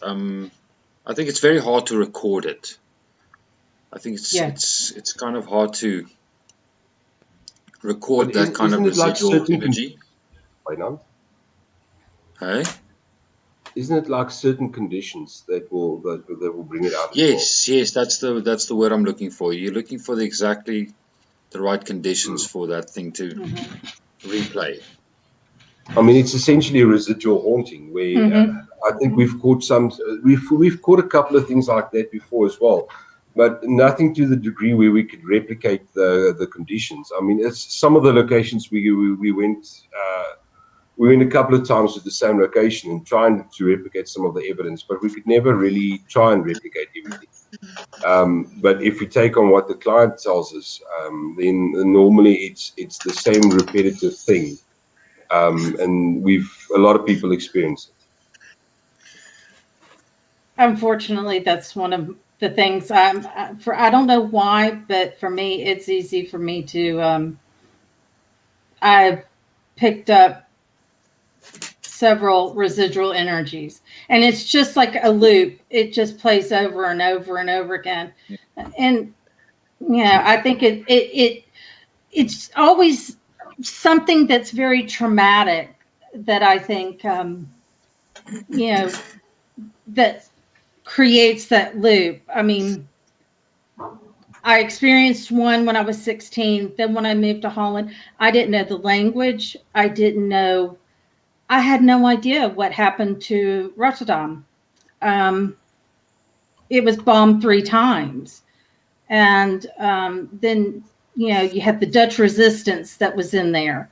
And you had, the Germans. And I think that was the one thing that really jarred my husband, because we were just walking so I could know the city and know where I'm going and how to get around. And we did evening walks, and we're walking, and all of a sudden I stop, and he's like, "What's going on?" And I was like, wait, there's Germans and they're pulling people out of their home off the street.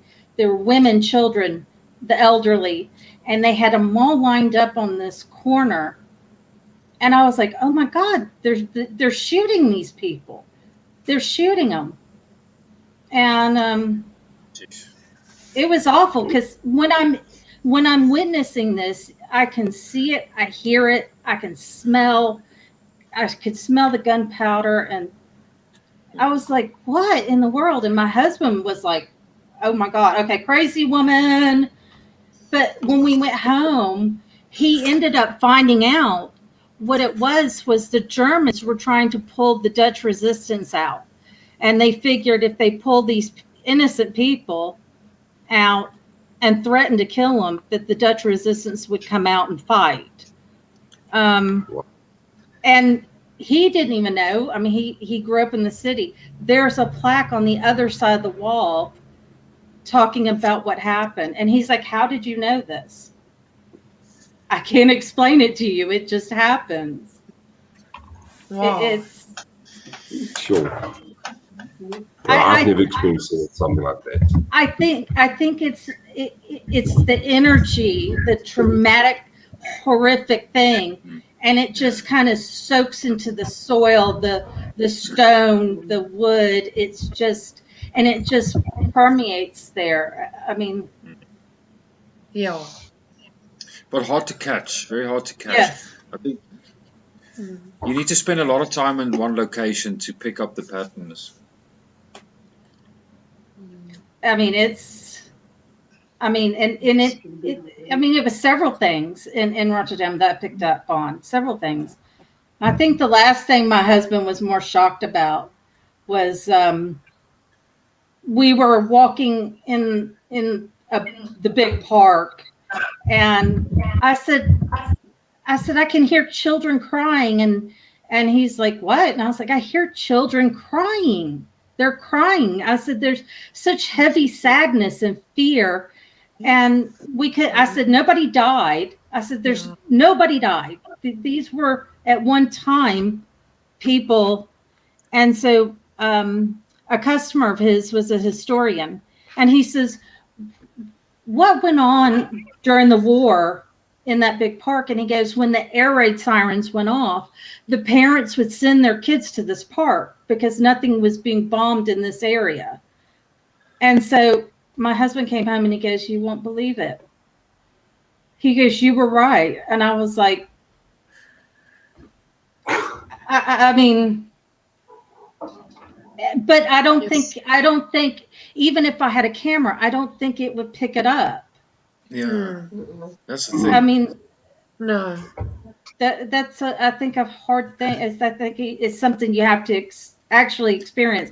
Like General says, he says, I experienced a similar thing. The city I lived in was heavily bombed in the Blitz of World War II. Wow. I mean,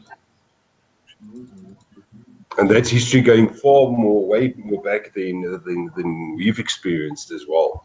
I think that's why I would love to go to all these places as well, because the history is much more richer and goes much further back than the only thing that we experience this side. It's absolutely fascinating. Yeah, because I mean, even researching you guys, I mean, I was asking my husband, I was like, the Boers War. I was like, what's the deal with that? I mean, he even put a documentary on so I could watch it, so I could understand where you guys were coming from, because I was so intrigued by it. I was like, I mean, like I said, history and paranormal go hand in hand. And I mean, I was like, okay, I got to figure out what is this that they keep talking about that, you know, it's because he was getting frustrated. He's like, there's a documentary. I was like, there is? He's like, yes. Sorry. I told you, I dig deep. You. Well done. Wow. Well, because I remember, It's interesting. Well, when I watched the video with the jail and the connection it had to the war, I was like, okay, I got to know more. I got to understand this and get it. And I don't think you have to understand the history to get what's going on. Yeah. I mean, Yeah, that's true. And what's fascinating, and guys, I apologize. You guys I'm going to say one more thing. I promise. Then, unfortunately, I have to run. My kids aren't sitting down. But what's fascinating, what you say about that, is that with our first investigation that we did as Phoenix Paranormal was Melrose House, and inside Melrose House, the connection Melrose House had to the Boer War and ending the war. You go all the way to the old Raadsaal where we investigated, and all of these places has a link to each other, and everything ties up to the Boer War, which is absolutely fascinating. But Kim, I have to say thank you very much, and I truly apologize. Daddy. No, And they're not going to settle down. Family comes first. Thank you for everyone that commented and all of that, and followed our page and all of that. I truly appreciate all of that. Well, you've got a bunch of subs. Guys, I mean, they're loving you. So thank you. But we must do this again. Okay. Definitely. Cheers, guys. Bye.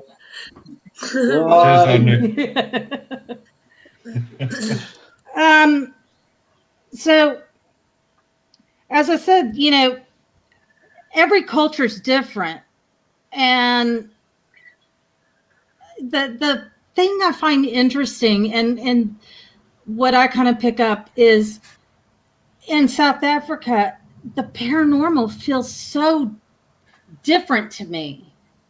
The interactions that you get, and it's just so I guess maybe because of all the different cultures, it feels different. I mean, with me living in Europe and then here, South Africa, the paranormal is just so different. It seems a little bit more raw. It is raw because we would go in believing it's a ghost or what have you. But then you get your different cultures, and they would believe, for instance, in water spirits. And they would actually sacrifice people to these water spirits, and they would do rituals because it empowers them, it gives them health and wealth and power and what have you. So it's got so many different sections, and we are actually going in on one side of it. We've actually at the Moors Castle, that's one of the locations where that side of the paranormal and our normal ghost side, I think, collided, Yeah, and that was one of my questions. It's totally different. It's totally different.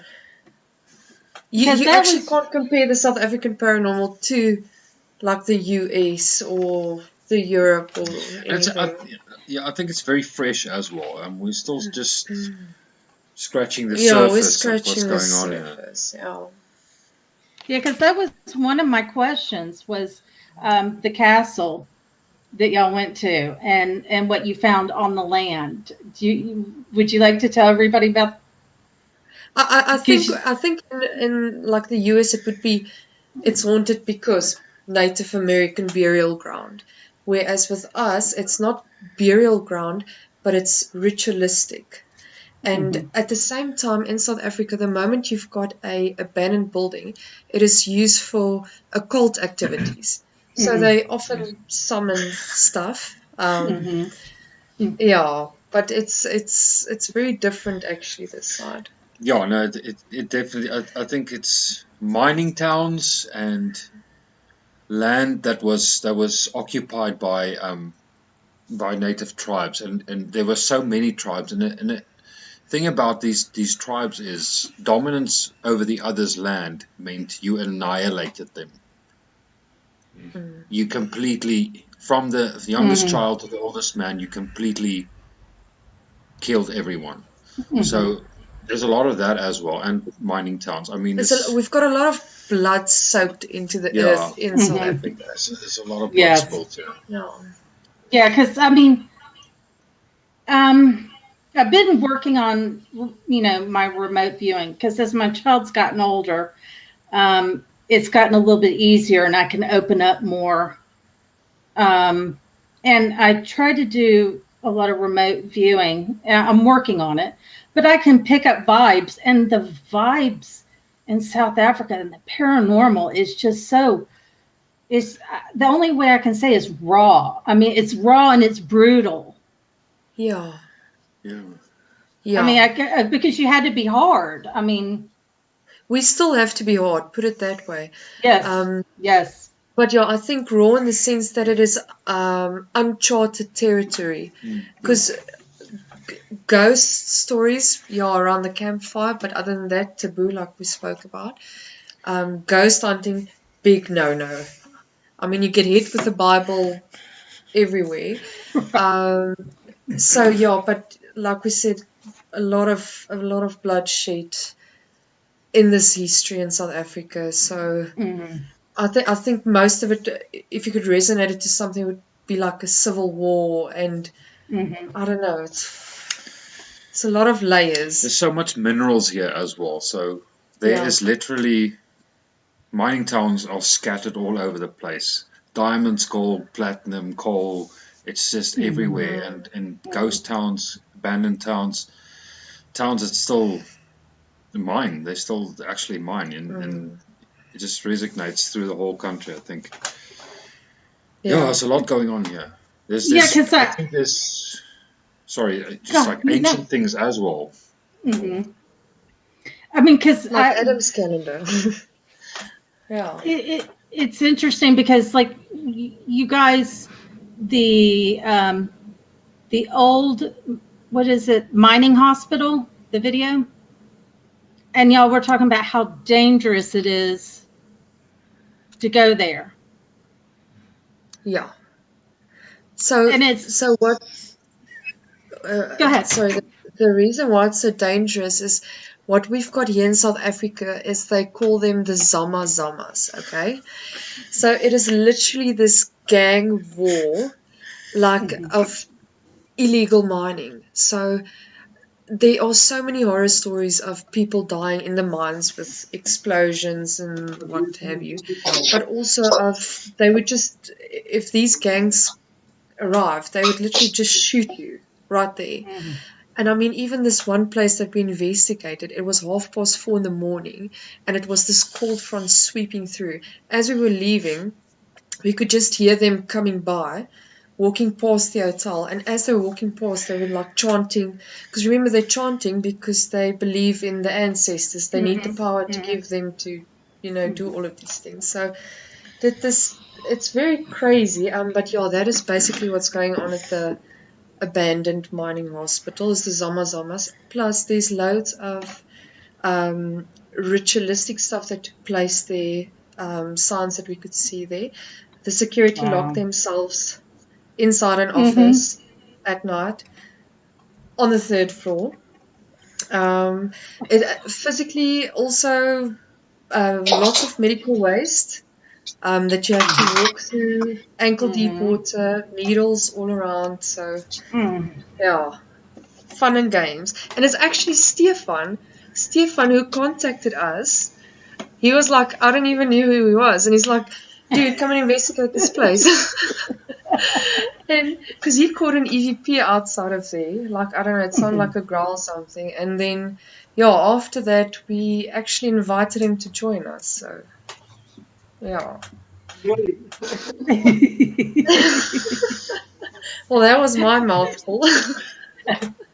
To me, it's very interesting because it's like you've got the paranormal side, and then you have another culture who it's a totally different aspect. I mean, they believe in totally different, kind of like our Native Americans, because we've got elementals, which would probably be in the same thing, where Indians place a curse.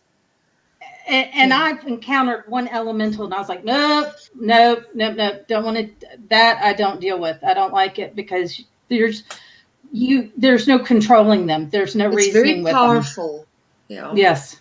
Very powerful. Yes. And it's a Now, totally in the different South- vibration. In the South African side, they don't do the curse thing, they do the witchcraft thing. So they would actually like conjure up what they would call the tokoloshi. That is like a, I don't know, a subhuman thing this size, and it actually haunts you and it causes havoc in your lives and what. But that's more in the other culture. But they're more on the witchcraft side. But what makes South African investigation so difficult is that if we see a haunted place, we can't just go there, even if you have got permission, because it's so physically dangerous. Like our CBDs and all that, it is extremely dangerous. They would literally kill you for 10 rand, which is like it's occupied they would by stab vagrants. you. Yeah. There's homeless people. But it's not your average. I mean, we've got some of the most dangerous cities in the world, you know, and we want to go and investigate there. It's not easy. It's like you're dealing with the paranormal. You're dealing with beings and entities or whatever you want to call them from another culture, and then you're having to deal with the living. Then you have living the is living more on, dangerous. Yes. Yeah. Mm-hmm. Absolutely. Yes. Absolutely. I find the living more scarier than the paranormal. Yeah. The paranormal, you know. Yeah. Because the living can make you part of the paranormal. There you go.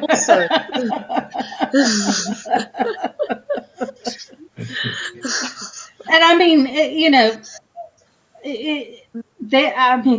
it's just the history and the brutality and how it's still going on. Yeah. I mean, you know, yeah, we have cities that are, I mean, people are killing each other, like you said, for nothing. But it can't compare. I think it's just the brutality. It's a different mindset. It's Africa. Yeah. Right. Not for the faint of heart. No. The faint hearted. Hey. It's like, because like it's interesting here, because like you know, I'm trying to do a story on my 2-time great grandfather. He fought in the Civil War, and he was later murdered. So it's a big whole rabbit loop. But then I found it's either my 4 or 5-time great grandfather. I found his grave, and he fought in the Revolutionary War, came home, and then they sent him down to the southern part of our state to fight the Creek Indian War. And what's interesting is in our state, we had 2 different tribes. We had the Cherokee, which is more my area and up north, and then you had the Creek Indians, which were down south. And the Cherokee were more passive. They weren't aggressive. They may have had a small little splintering, but really the Cherokees were trying to have peace. The Creek Indians were like, nope. You're not taking what's ours, and they fought back. So it's very different, and you did have some tribes that would, you know, call upon the elementals to, you know, I don't want to say curse, but protect the land that was theirs. And then you have, and then you go to Louisiana, which is 3 states over from me. So it's probably about 8.5 hours away from me. And Louisiana is totally different. Like, y'all were laughing, like, oh, we should put a sign up, not haunted. In Louisiana, they actually put, if you're selling a house, you put haunted or not haunted. I'm not joking, because some people want a haunted house. But in Louisiana, you had the French, you have the Cajuns, and you know, then you have the Haitians that were brought over. And in Louisiana, you have the voodoo, you have the hoodoo, you have the witchcraft doctors and everything. It is definitely that city has a different vibe. That comes from the slave trade, and those slaves are from Africa. So there's different similarities, and where they learned that kind of, how would you say, connection with nature. I just think it's very powerful. It's very powerful when you tap into that. And it lasts for a long time. That's some scary stuff, dealing with ooh. And I mean, they keep it going, and it's mainly in Louisiana, and you can go to the French quarters and literally walk down and go into all these, witchcraft stores. And I mean, it's no, thank you. No. The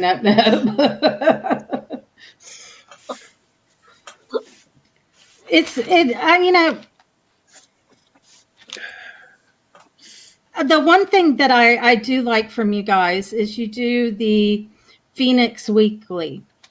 And the one thing I love is when I love watching the Phoenix Weekly, because y'all, the one thing that I miss about America is we've kind of gotten away from critical thinking. And I love the critical thinking, and y'all really bring that into your conversation. And it makes you go, okay, wow, that's interesting. And they've taken that. I think, go ahead. Something, and I don't know if the guys will agree with me or not, but the thing is, the paranormal field, it doesn't develop very quickly. So we're gonna have to explore different points of view to keep it interesting, and maybe from that it inspires someone to go look at it in a different way, and then we progress in the field. Because it's very interesting here in America, because you have so many people that that claim they're sensitive or they're mediums, and so and it turns out they're not. And I know a lot of paranormal teams have gotten burned with that. I mean, big time over here. I mean, I've seen it. You get the girls go, "Oh my God, that's a demon!" Is it? No. And you guys keep an open mind to that. No. Yeah. We try to.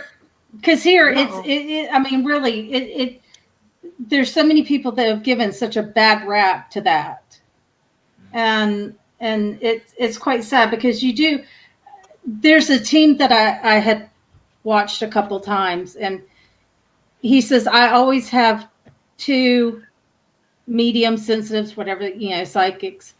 He says, I always keep 2 on my team. He says, because if I go into a big location, I don't want to stand in a room and talk to an empty chair and nothing being there. And he says, having these people, they can tell me there's nothing there, but you need to go here. There's something there. Because he says, what's the point of standing in an empty room and talking to nothing? And I found it so interesting. But you do have some teams that are like, no, we don't deal with them. Do you think demons interact with the living? Yes.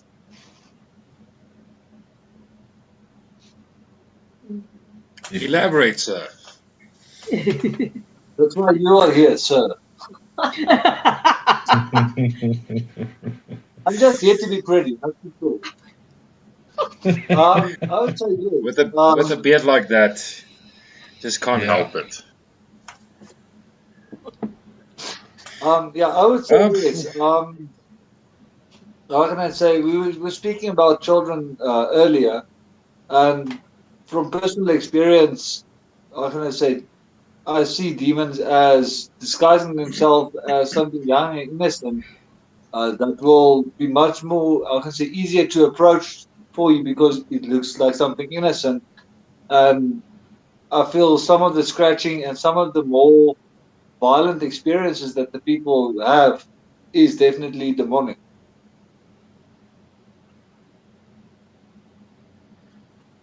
Does anybody want to touch on that? Henny? Sorry, guys. I was just busy with work this side. Sorry. Sorry, I'm replying to work matters as well at this moment in time. Yes. Yeah, no reply at this moment in time. So Yeah, that's I don't know. It's a difficult thing for me to. Chantal, do you have any thought on that? Personally, I think it's a very touchy kind of subject. It depends on a lot of things. So I'm not going to give a comment right now.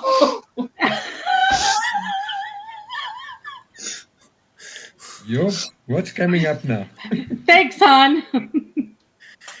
That's the last time we saw a good beard before Stefan arrived.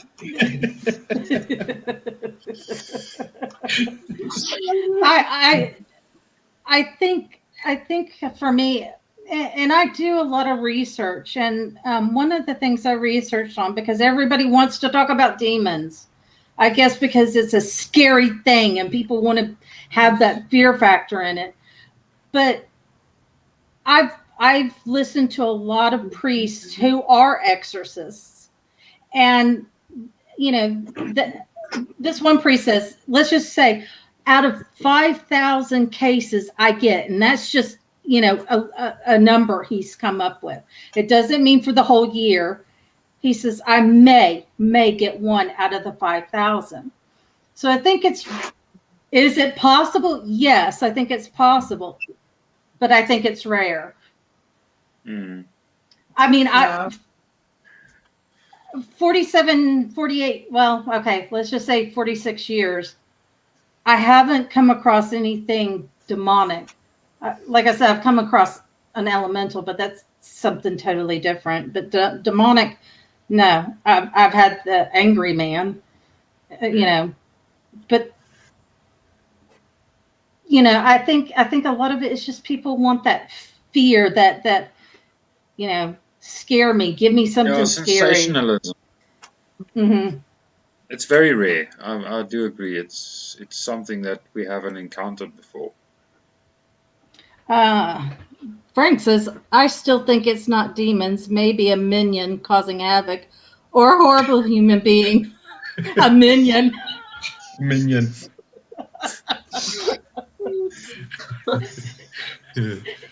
Oh goodness. I'm sitting here thinking of that animation movie with the little minions, the little yellow guys. Yeah, minions. Yeah.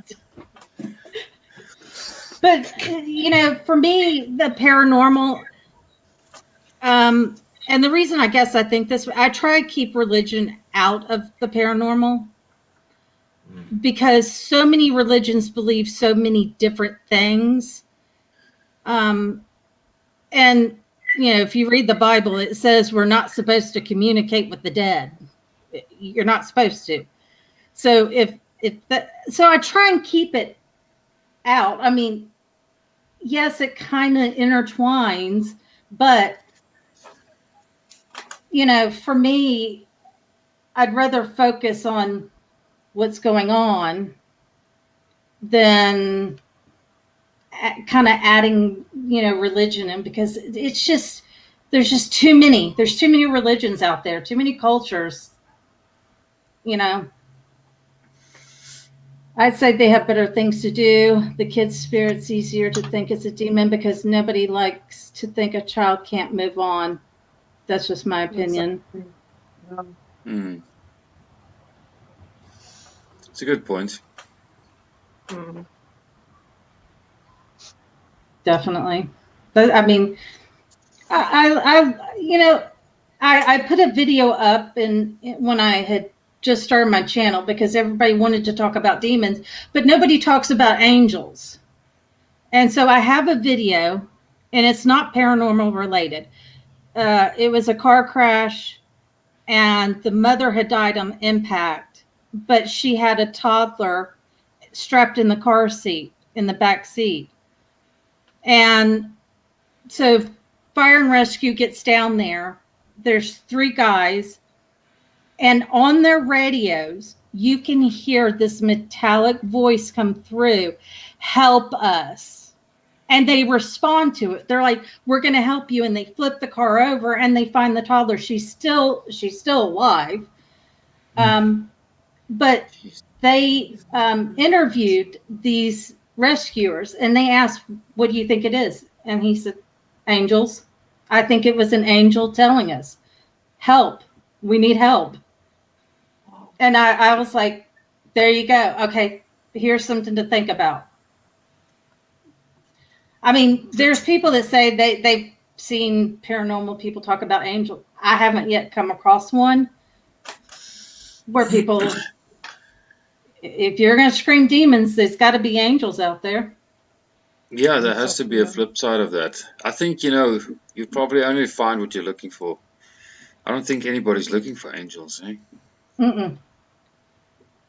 What is in that big ass? What is in there?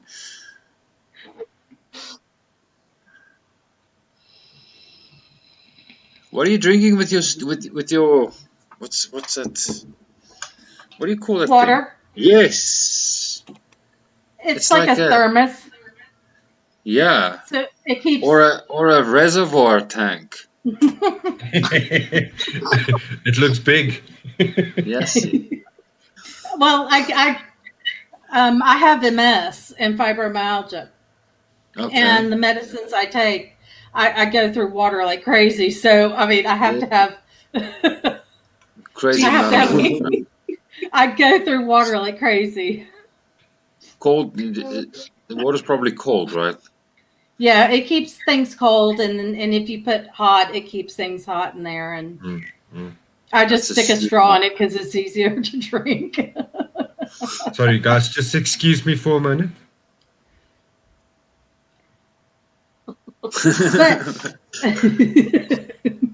See, that's why there's 9 of us. Always got someone covering. There you go. Well, I absolutely enjoy watching you guys. It is so it's interesting. Cool. And you've earned several.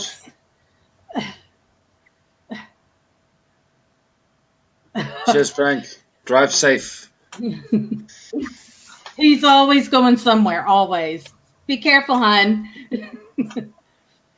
But I enjoy watching your team. You guys are so. You keep an open mind to a certain extent. You don't go overboard. But when I watched you guys and really dug in, I was like, I've got to interview these guys. And more people have got to know about y'all and watch you and support you because your evidence is incredible. I mean, yeah. Thanks so much. I really appreciate it. It's why we do it. We just.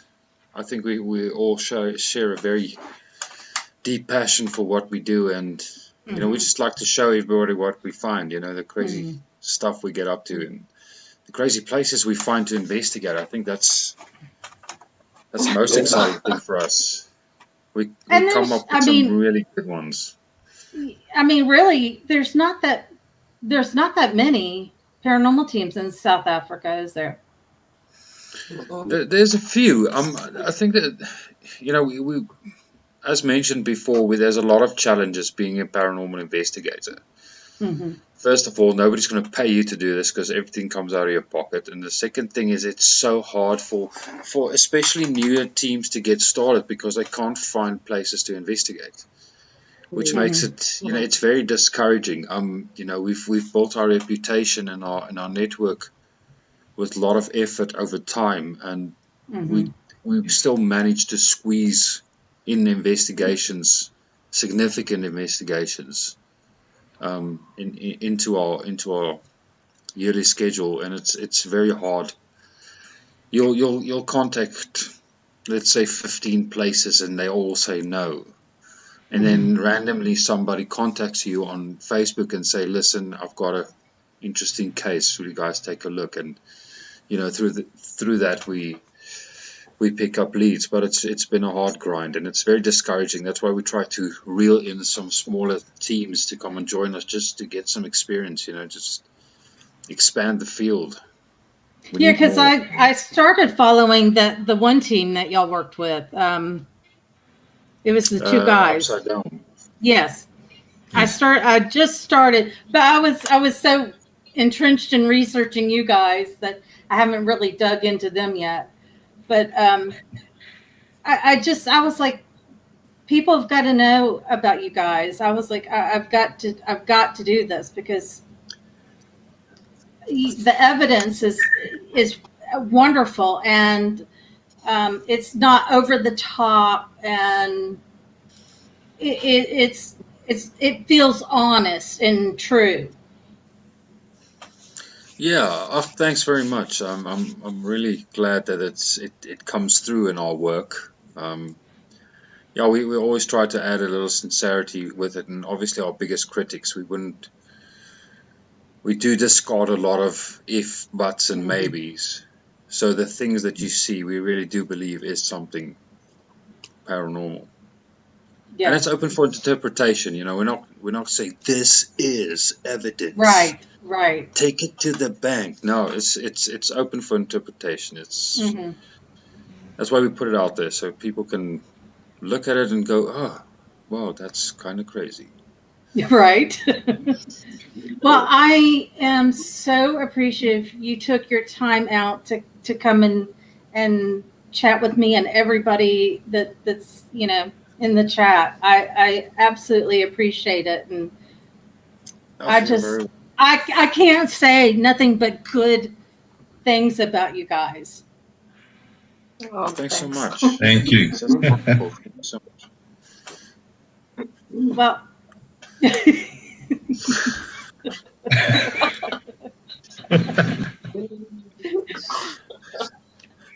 So, okay. Please, everybody in the chat, if you haven't joined and subscribed to these guys, you've got to. They are, as I said, truthful. They are not over the top. They don't shove it down your throat. It is just honest goodness, just paranormal investigating. And I wish you all the best. Y'all have been absolutely wonderful, and I really enjoyed this. Thank you so much for having all of us. Absolutely. Wonderful. Definitely. Have a wonderful night. Thank you so much. Thank you so much. Thank you. Great evening. Thanks, You do the same. Cheers, everyone. Cheers. I'll see you.